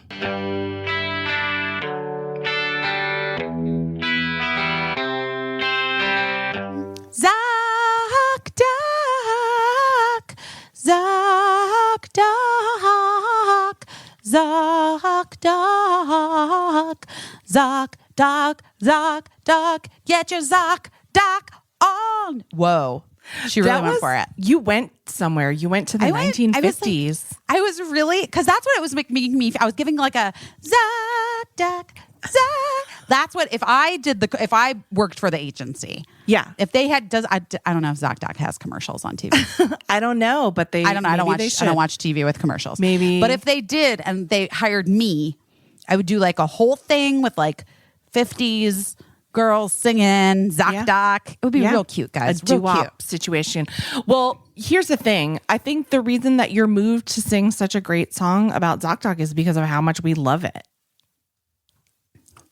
I love it, guys. I almost just swore. And I'm like, I don't think I'm supposed to swear in ads. I really do love ZocDoc. It is a thing I use. It is a free app that shows you doctors who are patient reviewed, take your insurance, and are available when you need them. I'm going to repeat that last bit as if I'm on Oprah. Doctors that are available when you need them. Yeah. Isn't that Seems so something? simple? You guys, how many times have you been like, oh, I have like X, I need to see someone. You call and they're like, sure, the soonest I could get you in would be in 4 weeks from next Tuesday. It's so infuriating and makes no sense, but there are great doctors out there. Yeah. And with ZocDoc.com, you can read up on those great doctors. You get verified patient reviews. You see what other real humans had to say about their visit. Yeah. You guys know that I found my incredible New York sinus doctor through ZocDoc. Did all my fancy friends hook me up? No. Well, that's what I was going to say. ZocDoc is the most like having a well-connected friend call in a favor for you, but it actually works every time. Wait, but all of my fancy friends tried calling in favors for me with my sinus thing? No luck. And you know what worked? ZocDoc. ZocDoc. Every month, millions of people use ZocDoc. We are merely two of them.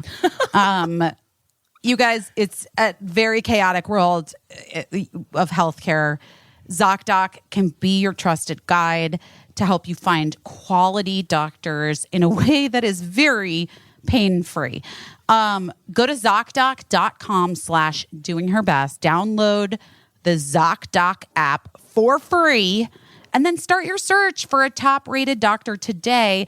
Many, if not most, are available within 24 hours. That's ZocDoc, ZocDoc.com/doingherbest. ZocDoc.com/doingherbest. Hey, guess what? What?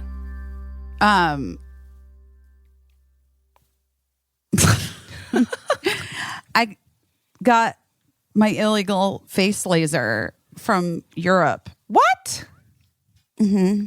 I've really been thinking a lot about face lasers. Talk about whiplash. We just committed it. What? An illegal face There's laser? nothing left to do. It's not approved in the U.S. by the whatever. What whoever type of approves these laser things. is it? It's not like the Food and Drug Administration, is it? Maybe. Yeah. Who approves those things for people? I think like the FDA. products. I think FDA. For your face, like, yeah. is that it? Yeah. I don't know. Well, Could you listen, cook food with it? No. Oh, okay. Hopefully it's going to make me look like a vampire young forever. No, I'm kidding. What kind of laser is it? I want to Guys, know in about case it. you don't know, I had to change. I had to pivot because I'm so fucking sad about everything in the world. Yeah. Anyway, there's a face laser that my facialist used on me. It's an at-home face laser that's approved in the EU, in the EU, in European countries, and Okay. the UK. You know, and like those bitches had IUDs before we did. Like they're Right. like it's fine. Yeah. The laser's fine, guys. Yeah. But it just takes a long time. The process here is like hard, especially because everything's like controlled by, I don't know, Donald Rumsfeld or whatever. And it's like, if he can, you know what I mean? It's like only like if like Yeah. those motherfuckers can make money on it. Like that's Yeah. how it's Who going to, can you know, make it's money like, on it and- Exactly. That's what it's all about. I'm not fearful. I believe in the laser and the Yeah. possibilities of this laser on my face. I'm not even going to say the name though, because here's what I'm going to say. I'm not getting paid by them, and I paid for it, and it was expensive. Sorry, really just going off the rails here, but that's what else is new. Okay, so anyway, so I've wanted this laser for a long time, been tracking it, looking like how could I get it in the U.S., who can't get it in the U.S., blah, blah, blah. So then when I was jet lagged in Sweden, I was like, bet I could get that laser and ship it to my hotel in Sweden. Oh. And you know what? You can. I could. Crafty. I did. And I did it in a haze of jet lag, like Sure. in the middle of the night, Right. and like almost like a dream. Yeah. And then I kind of was like, I don't know. I just wasn't really checking. I don't know. I just was like, it's not coming. It's supposed to come today. It's not coming. And then I don't know. Like I was just having trouble tracking it, and other things were happening. And the hotel was like, well, when it arrives, we'll make sure that we get it to you. Right. You know? And there had been some like mix up with the shipping company, and they had been like, but like literally before I left Sweden, I could have like walked 2 blocks and it was just like waiting at a place for me to pick it up. But anyway, Right. whatever. The point being, in one of Ray's last heroic moves before he left, not this earth, just being my assistant. Yeah. He somehow got someone in Sweden to go get it and then ship it to me here. That's amazing. I know. He should have mentioned that in his going away email. Well, he should have probably also not said he was fired on his Instagram, because he wasn't. That was just a ploy for sympathy, I think. Well, he said he was joking, but then I didn't message him. But I wanted to message him and be like, sir, you are looking for a new job and everybody doesn't know that you're joking. So don't, like, your Instagram is your resume, you silly goose. In a way. Yeah. In but a way. also he does, I have a feeling like, or he does have a tendency to like embellish for Instagram stories' sake, for comedic timing. Yeah. That's and what so I'm saying. I think that that was like he was just using it as like a bit, but yeah, you're right. Yeah. Anyway, but he did get that laser to me, and That's great. It arrived whilst we were out of town, and then there was the big move happening. So the first opportunity I had to use the laser was last night. And the deal is I have to use it every day for 3 months. Okay. On my face. All right. But you can also use it, like, I could try to use it. I don't know. What should I tighten? You know what I mean? Oh, it's for tightening. Oh my God. I don't know what it is. It just don't- is like for like general goodness. You know what I mean? love it. It changes your cells. I don't fucking know. Can I ask you something? Because guys, hold on, before Yeah. you ask me something. Because I do want to just say, in case you haven't been paying attention to every fucking detail of my life. I am a person who loves a facial. Yeah. I'm not opposed to a laser treatment, Right. or a microderm or a needle. Yeah. Microneedling. Microneedling, But I RF am- microneedling. Yes, microneedling. But I have been, and I'm not, no judgment again, but I do not do Botox or filler because I'm pretty sure I would be like the person who got like a bad injection, and then it would be like curtains. Right. You know? Well, you also, like, you don't need it, first of all. Well, people Saying people you- start people start getting fucking Botox at like 26 now. 25 years old. Yeah. Yeah. You don't need it. And also you need your face. You need to be able to make expressions for your job. And you just Yes. never know how that's going to turn out. But I do like having really good skin, which I Yes. have had always. Me too. Ugh, so nice. I I was do gonna feel very ask- blessed by it. Here's what I was going to ask. This new social media platform that Sure. can lasers be a part of it somehow? Because maybe that's been, because I love skin lasers so much. I have often thought, like, if somebody gave me $100,000 and told me to invest it in something, I think I would open like a laser spa office. because I'm obsessed with skin lasers. Did you say $1,000? $100,000? Oh, I thought you for a second. I was like, yeah, I think you need more than $1,000. More than 1,000. Yeah. Those lasers are very expensive. I think you need like $1 million. Those lasers are so fucking expensive. They're so expensive, but a lot of them do like duplicative things, and so That's true. You don't need great word. But again, like starting off small, I would get like, some of the workhorses, and then I would just like do appointments, and then I would do my face, and then I'd do your face, and then that is one thing. Honestly, that's the one thing that I miss about having like a job with a pretty good salary is I really miss lasers. Well, if you come visit me, you can use mine.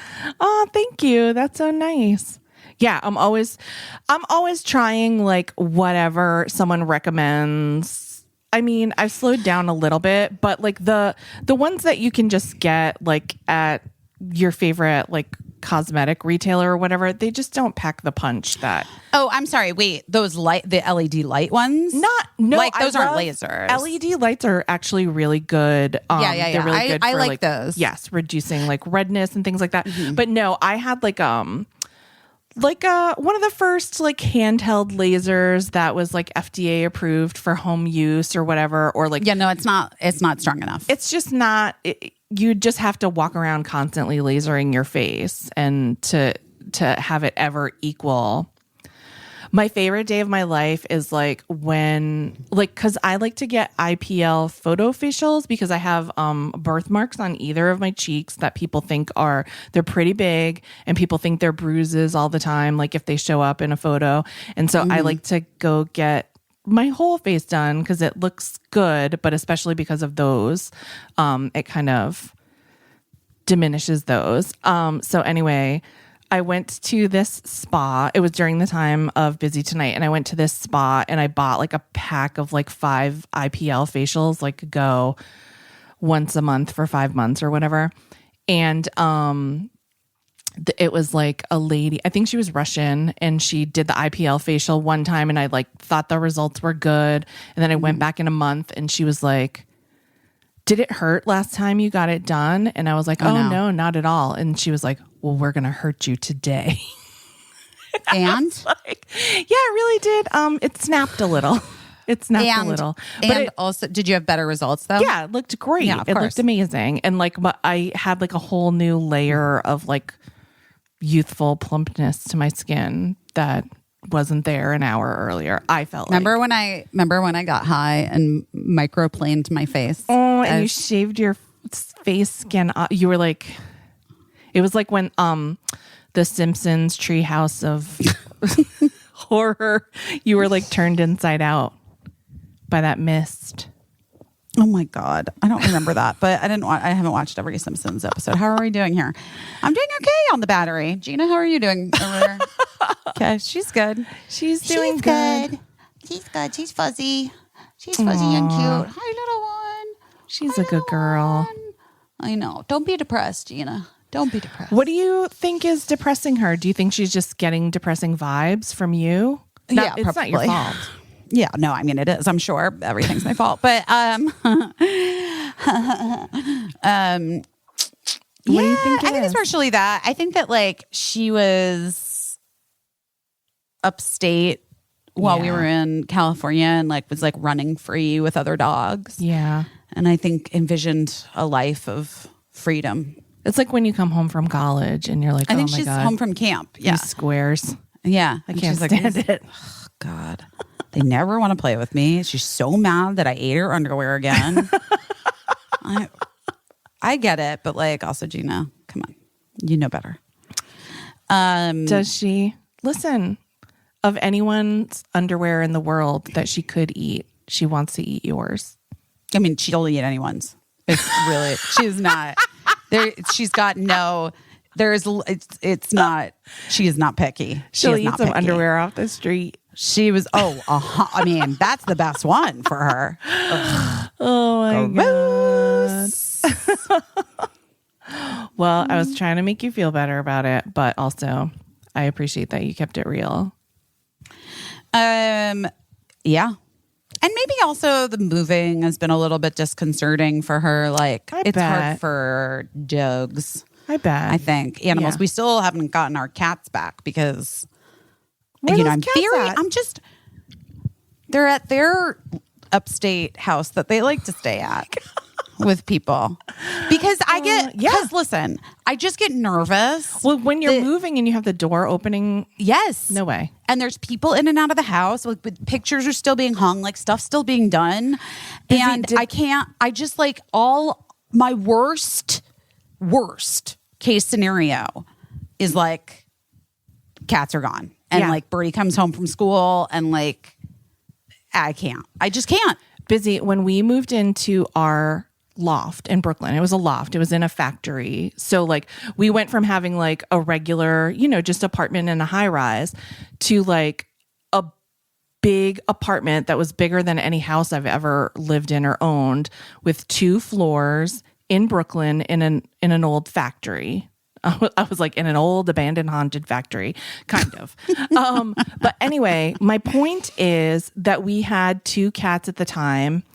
The upstairs bathroom had a jetted tub that was like tiled in. It had like a platform tiled in, and it went to like that. It was like up against the outside wall of the apartment.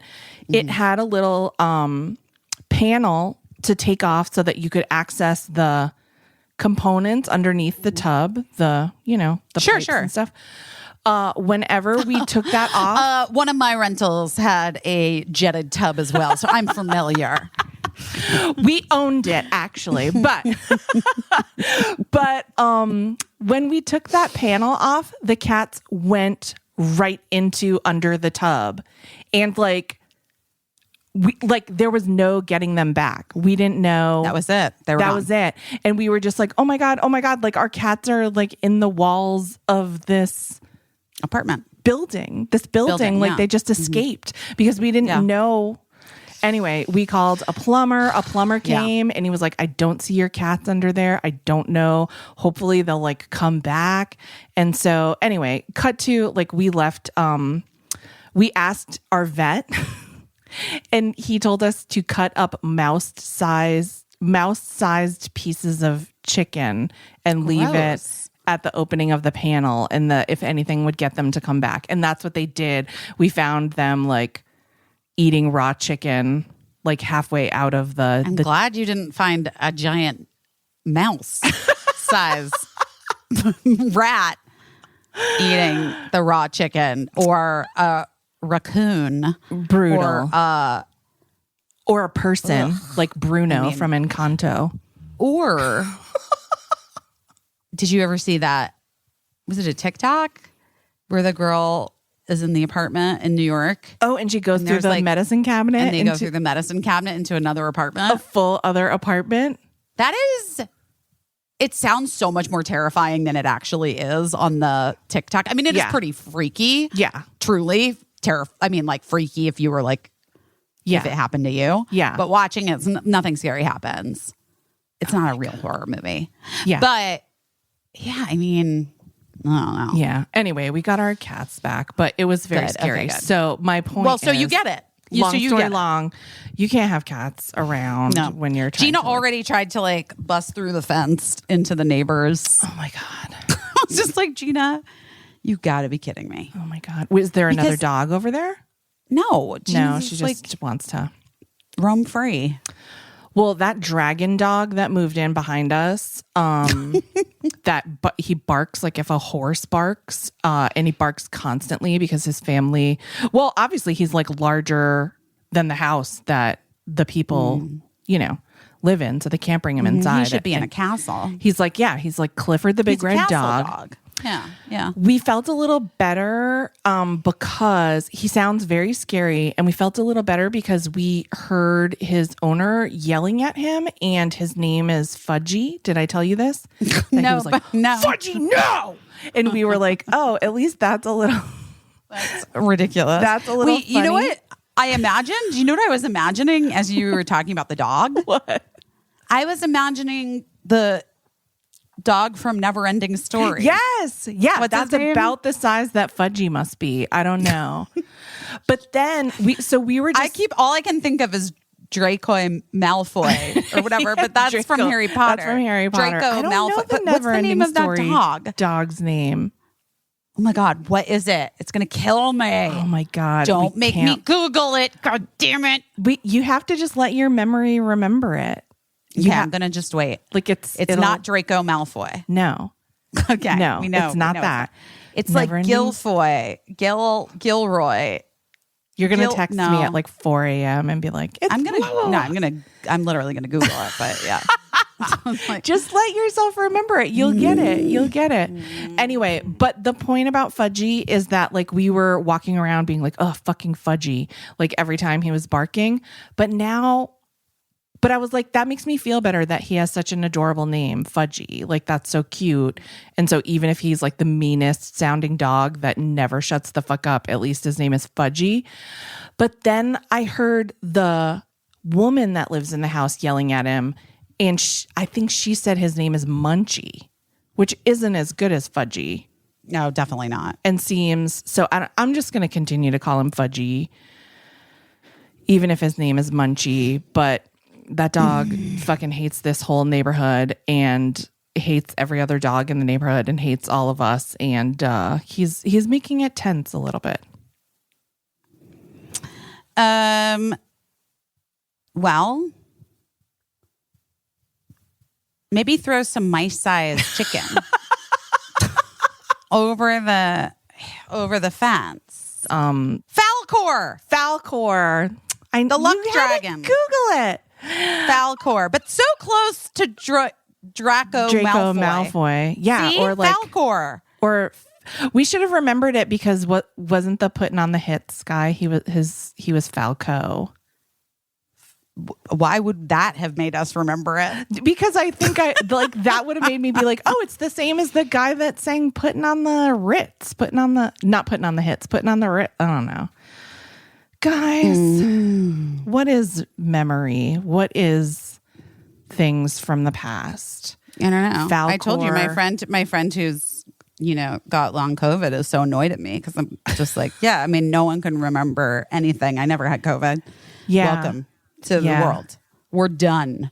We're done. And then like our brains are protecting us, guys. Our brains are in a fugue state. Yeah.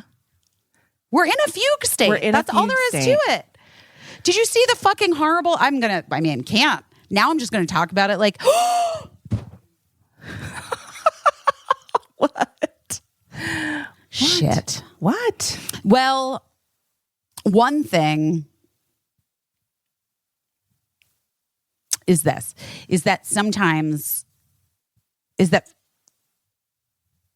like one coping mechanism of trauma or whatever is to talk about things like as if they're stories, sort of. Do you know what I mean? Yeah. Like not as if it's like, look at that asshole trying to go out on the balcony and jump off. trying to go out on the balcony. She's like, you can see her little butt. Wait, I have to take a picture of it so that we can post it so you guys can see. Oh my God, it's really cute. Okay, Gina, hold on 1 second.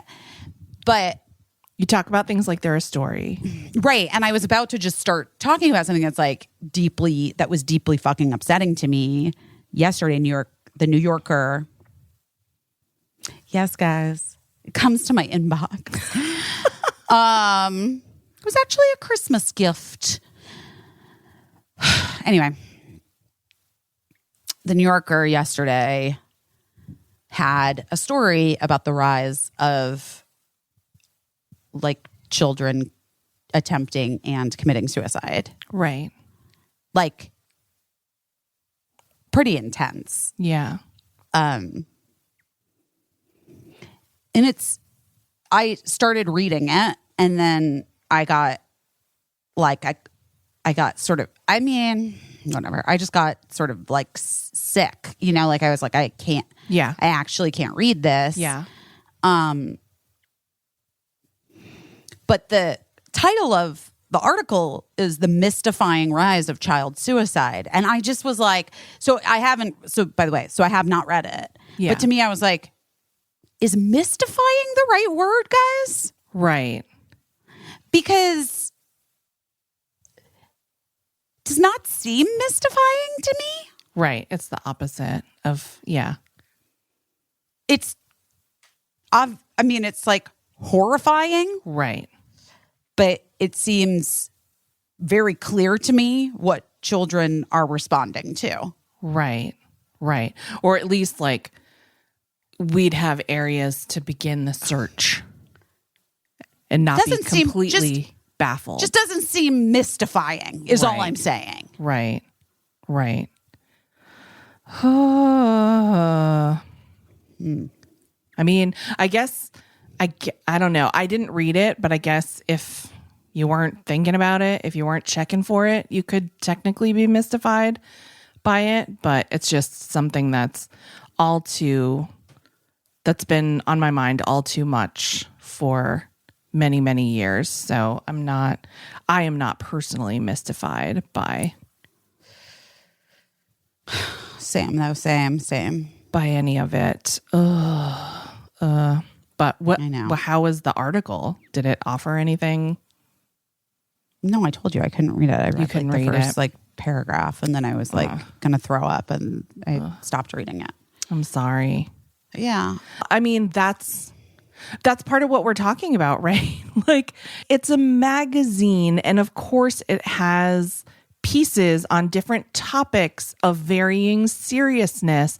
And like, oh my God, technology, you can have that delivered right to your inbox. That's incredible. But I just feel like we're all so unprotected. Just our nervous systems are so unprotected and overloaded, and some people so much more because they have been, like, even before COVID, were like unprotected and overloaded. And it's the kind of thing that it breaks your brains. Did you see that sketch on Saturday Night Live? Like, is your brain okay or whatever? Did a million people send it? I didn't. No, I didn't. But that's so. Did they? Did I write it? Or it was a game show. It wasn't me. It seemed like we had written it. It seemed like it was based on every conversation we ever had about. Yeah, is your brain okay? But wait, hold on. Yeah, wait, let me let Gina. Of course, pee really fast. Sure. I'm back. You're back. She was smelling the air and kind of Casa Kismet is like kind of on a higher floor. Yeah. I think she's hungry. I think she wants dinner. Come here. It's 5:00 somewhere, aka here. And she was smelling the air, and I was looking at her, and I was like, I wonder if she's like smelling for her friends upstate. And if the scent of like Central Park or something like wafts down, and she thinks it's like upstate. You know what I mean? Maybe. Like if she's just like missing her romps. I'm sending her tomorrow this guy that I found through Meredith. My showrunner from Girls Five Ever. I do. I knew her before Meredith she was your showrunner. Dino. Oh, right, of course. Mare has this guy that takes her dog like up in Connecticut, and they like run trails for like half a day and come back. So Gina was doing that for a while, but like sometimes comes back smelling like just fish. Yeah. And I just felt like when we were all trying to stay in like Casa Kismet, that it might be difficult to have a fish dog return to a 1-bedroom understandable apartment. So anyway, we had put a pin in it. Yeah. But then when I noticed her depression since returning from her camp upstate today, I was like, call the guy. Get her on a hike. In my next life, I want to come back as Gina. Like that's what my mom would say, right? Gosh. I will say this. I postponed my knee surgery, and today is my last day of I'm going to like do some no drinking and no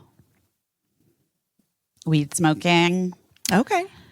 for like a month, just because I feel like that's been exacerbating my A, depression, and B, my lack of enthusiasm for working out / eating well. Yeah. Well, that's good to Because know about yourself. you It's have a good to glass take of break. wine Yeah. or two, and then you're like, I could have 2 more and some pizza. Right. Right.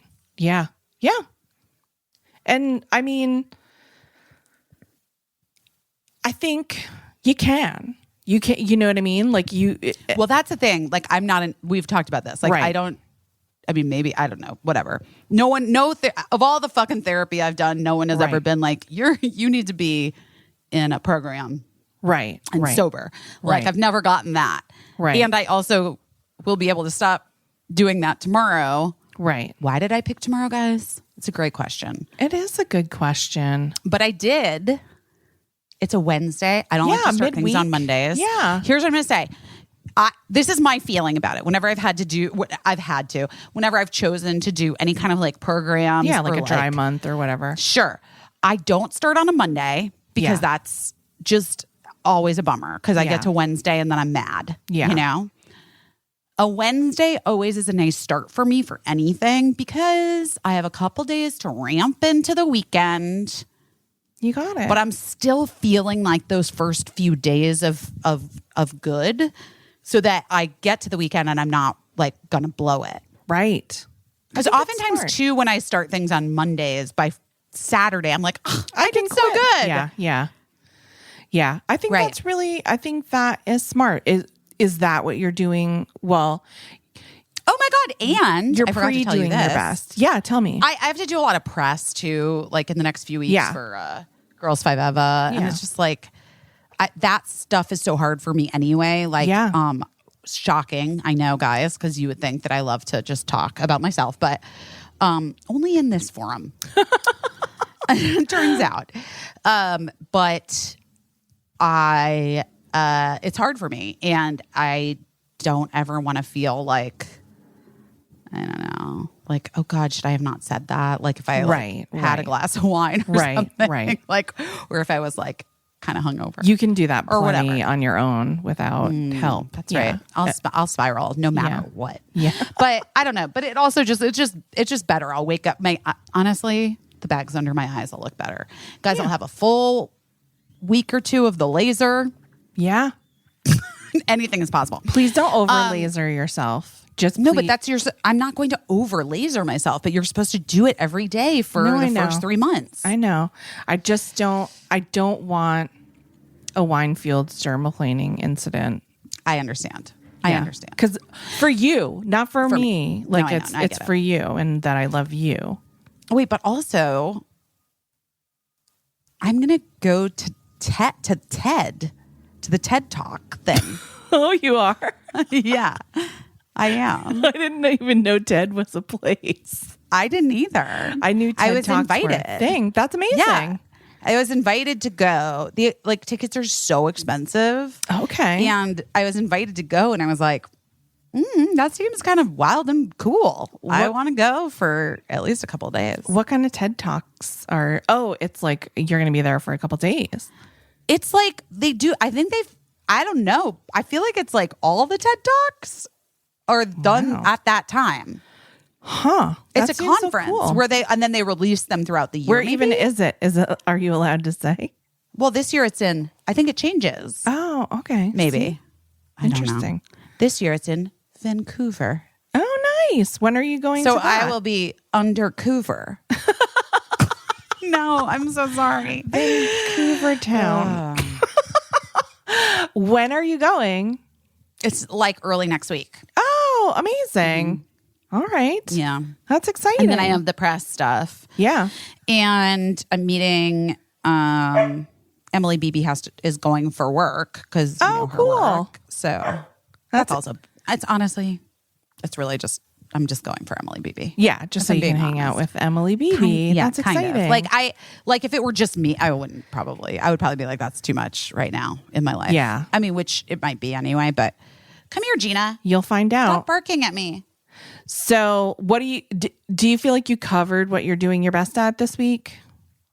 I don't know if I'm just like, You're about to do your best at something.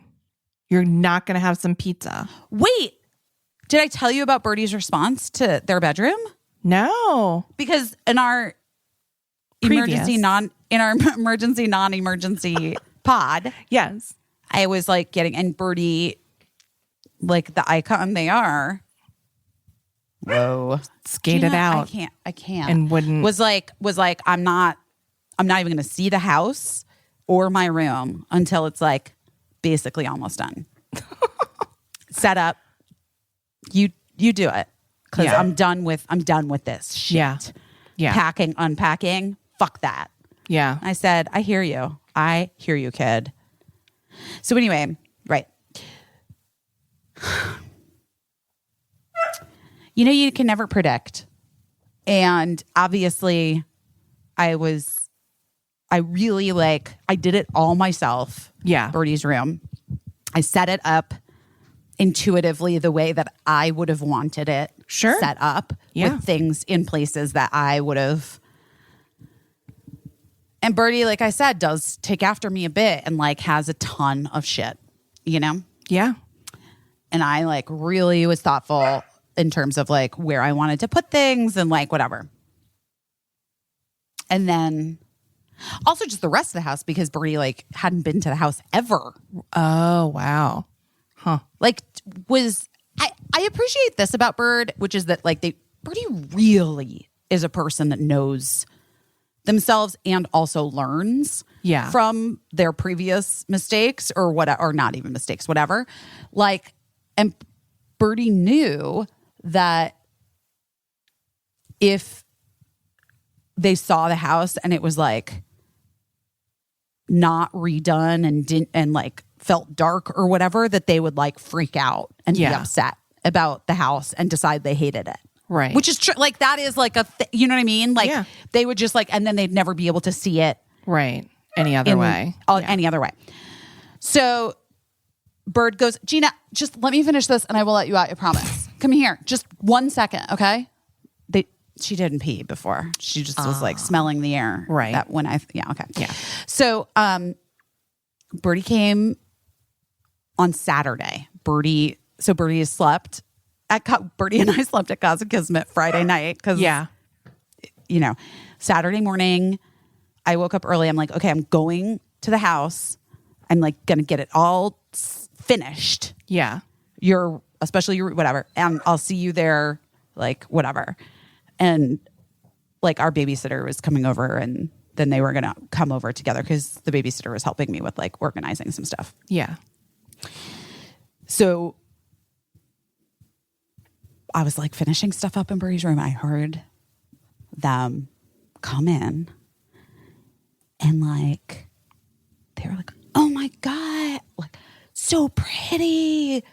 And then like, this is not an effusive child. Yeah. You know what I mean? Like in over, that's not true. I mean, like over Edvin Riding or Scum, sure. Right. Over but like anything you the do? furniture that I've picked out. Yeah. Fuck no. Yeah.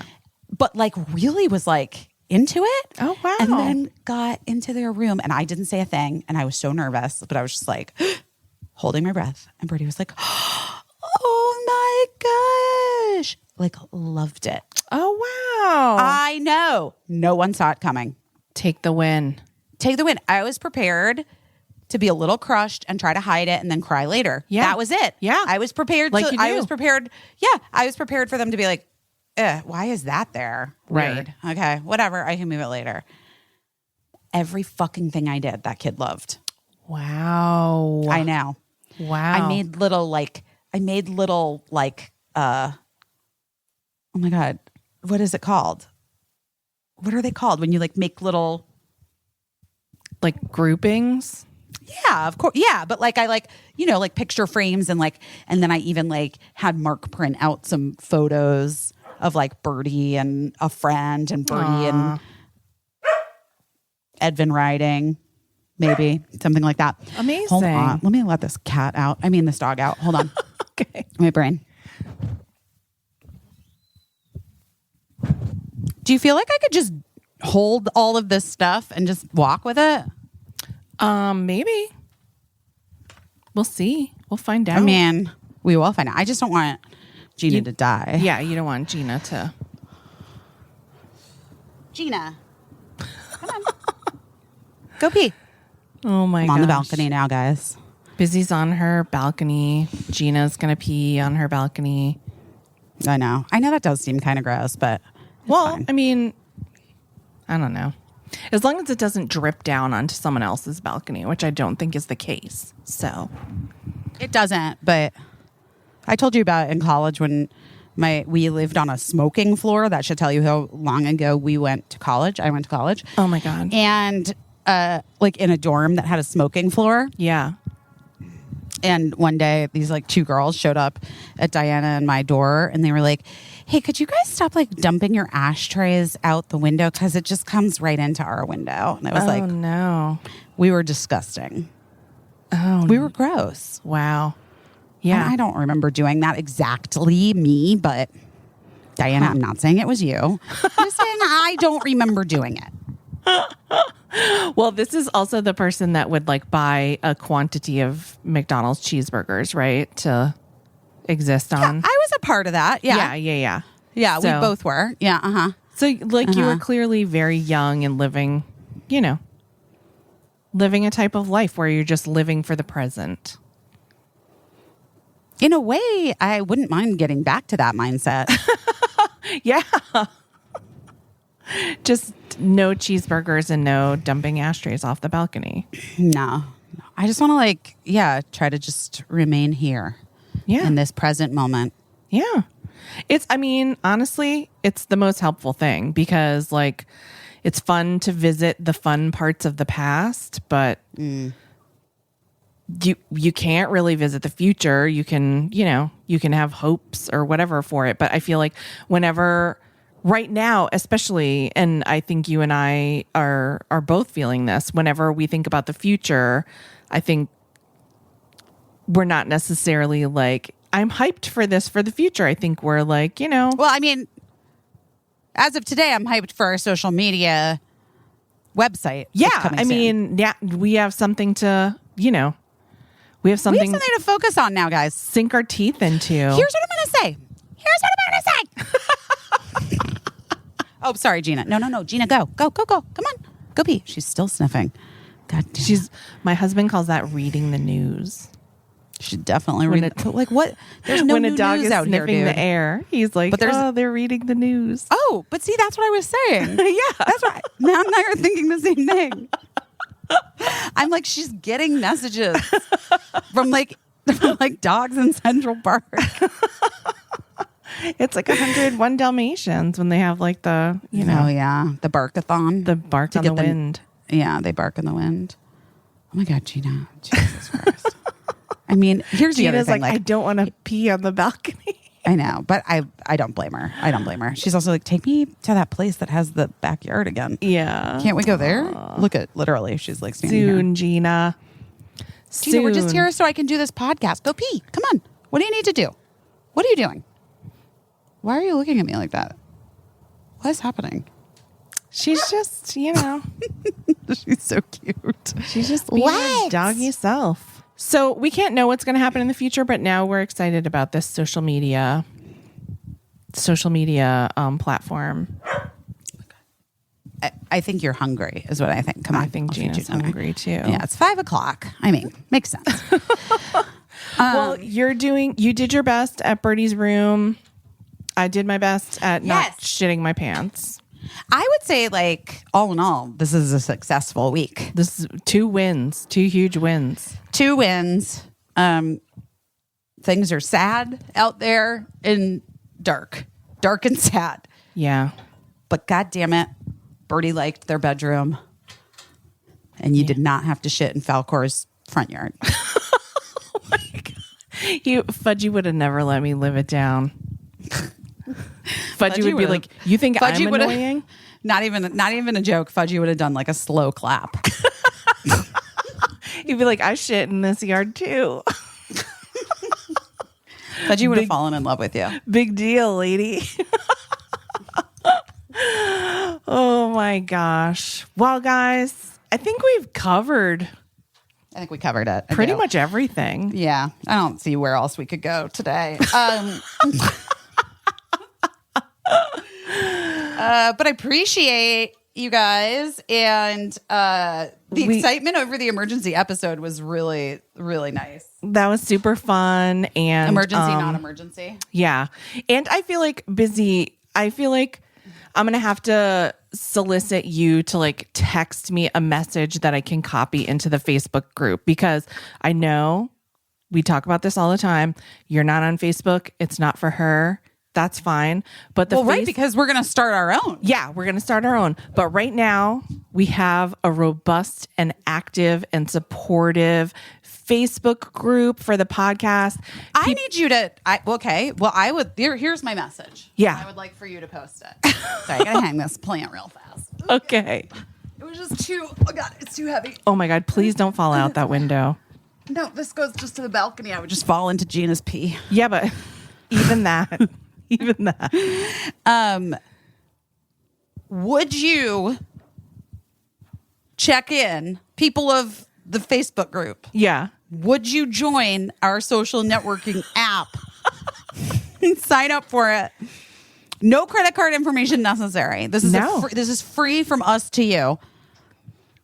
Would you do it? Would you switch over and say goodbye? Say goodbye. What if the only thing you had to promise was that you would quit Facebook in order to join? Wait, you guys, that is so fucking funny. Okay, our social media platform is like the only thing you have to do in order to be a part of it is agree to delete your Facebook account. Oh my God. Whoa, would you do it? It's hard. I mean, listen, I told you about that experiment that I did one time for like a tech radio show.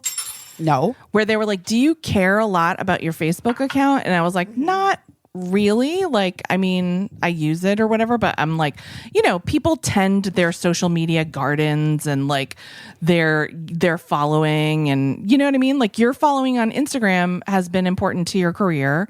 For sure. And like on a smaller scale, same for me. But like Facebook, I didn't really. Anyway, cut to, they were like, would you be willing to participate in an experiment? And I was like, yeah, sure.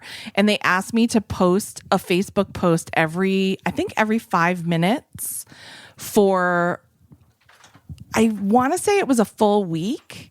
Oh, God. Like during waking hours, not like when I was asleep. And they were like, just post anything. Every 5 minutes, post something. Through my kid's birthday party, I was just like posting these like nonsense, like every thought that came into my head, every food I ate, whatever. Yeah. Their theory was that my Facebook, that I would be unfriended by everyone. And Busy, I got more friends from doing that, posting every 5 minutes. And the best message from our friend Paul F. Tompkins, who messaged me, I don't know what you're doing, but I know you're doing something and I love it. It was so weird. I truly thought everyone was going to be, and one person asked if I was okay and that I seemed like not myself. I told you about years ago my meeting at Instagram when they like invited me early days, like literally before. That was what was interesting too about maintenance phase, the podcast that I listened to about Rachel Hollis, is just they really are good at research stuff. Yes. But like they talked about the origin of influencing and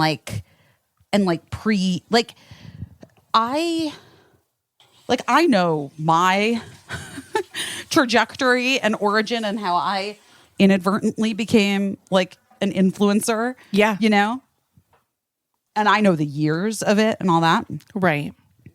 But they were just like talking about how, like, they were like 2008, which was the year Birdie was born, by the way. Yeah. They're like something having to do with Rachel Hollis. So we were like, 2008. You have to remember, like, Facebook, or not Facebook, sorry. Instagram won't even start for 3 more years or something like that, which is like so crazy because you think about it as just constantly being apart. Right. of our lives, but it really is fairly new. Right. Yeah. The word influencer Yes. didn't exist. Yes. Wild days, guys. So we're going to bring it back. We're going to bring it. Well, We're going to or get back to something. basics with social media, with social media. It's a group chat. Yeah. A big old group chat of supportive, good people. How are we going to do that part? I don't know. We got to make some calls. We got to see if anyone will take our calls. I wonder if like OkCupid, are they advertising today on our podcast? I wonder if they could give us their algorithm. I don't know. I feel like there's legal implications, but I do think that we do know. I mean, again, Anil Dash, love that guy. Let's ask him. He's the smartest person about the internet, in my opinion. I don't know him. I'm opening my last bottle of wine. Oh, R.I.P. wine. It's okay. I think my mood can't handle it anymore. I think Yeah. that's the real thing. I think I'm depressing myself with too much With wine. depressants. with Quaaludes. Yeah.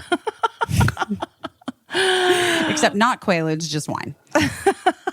There you go, guys. There you go, guys. We love you so much. Last one. We'll see you. Busy's having her last wine for a little while. We'll see you on nice, though. Instagram and I'll see you on Facebook and I'll tell Busy everything that you For say. the time being. For the time being. But for the time being, we love you so much. And God, you guys, thanks for being our friends the best. and spending time with us when we just talk about imaginary cousins, lasers. When we literally talk about nothing. But you love us anyway. I mean, you tell us. I'm not being presumptuous. I've been told by some of you that you love us. Some of you Also, don't. I mean, I think we could get back to probably like having a point to the podcast, but so far, not one has taken shape. Well, you never You know. didn't- Maybe. Oh next yeah, you week did your there'll- best at not shitting your pants. Yeah, That's right. next week it could there could be a point to something other than the pencil points I was feeling in my stomach. No. We'll see. We'll Cheers see to that. We'll see how it goes. Okay, cheers to that. We love you, and we'll talk to you next week, which we'll have to figure out when we're doing that because apparently Busy's going to Planet TED Talk. I'm going to play the TED Talk, but then also I have all this press for Girls Five Hours, so it's all going to work out. We'll I just- feel good about it. Yeah, we'll I feel good about it. We'll work it out. It's going to be But- great. We love you, and we'll talk to you soon. Bye guys. I don't know what I'm doing, but I'm doing my best.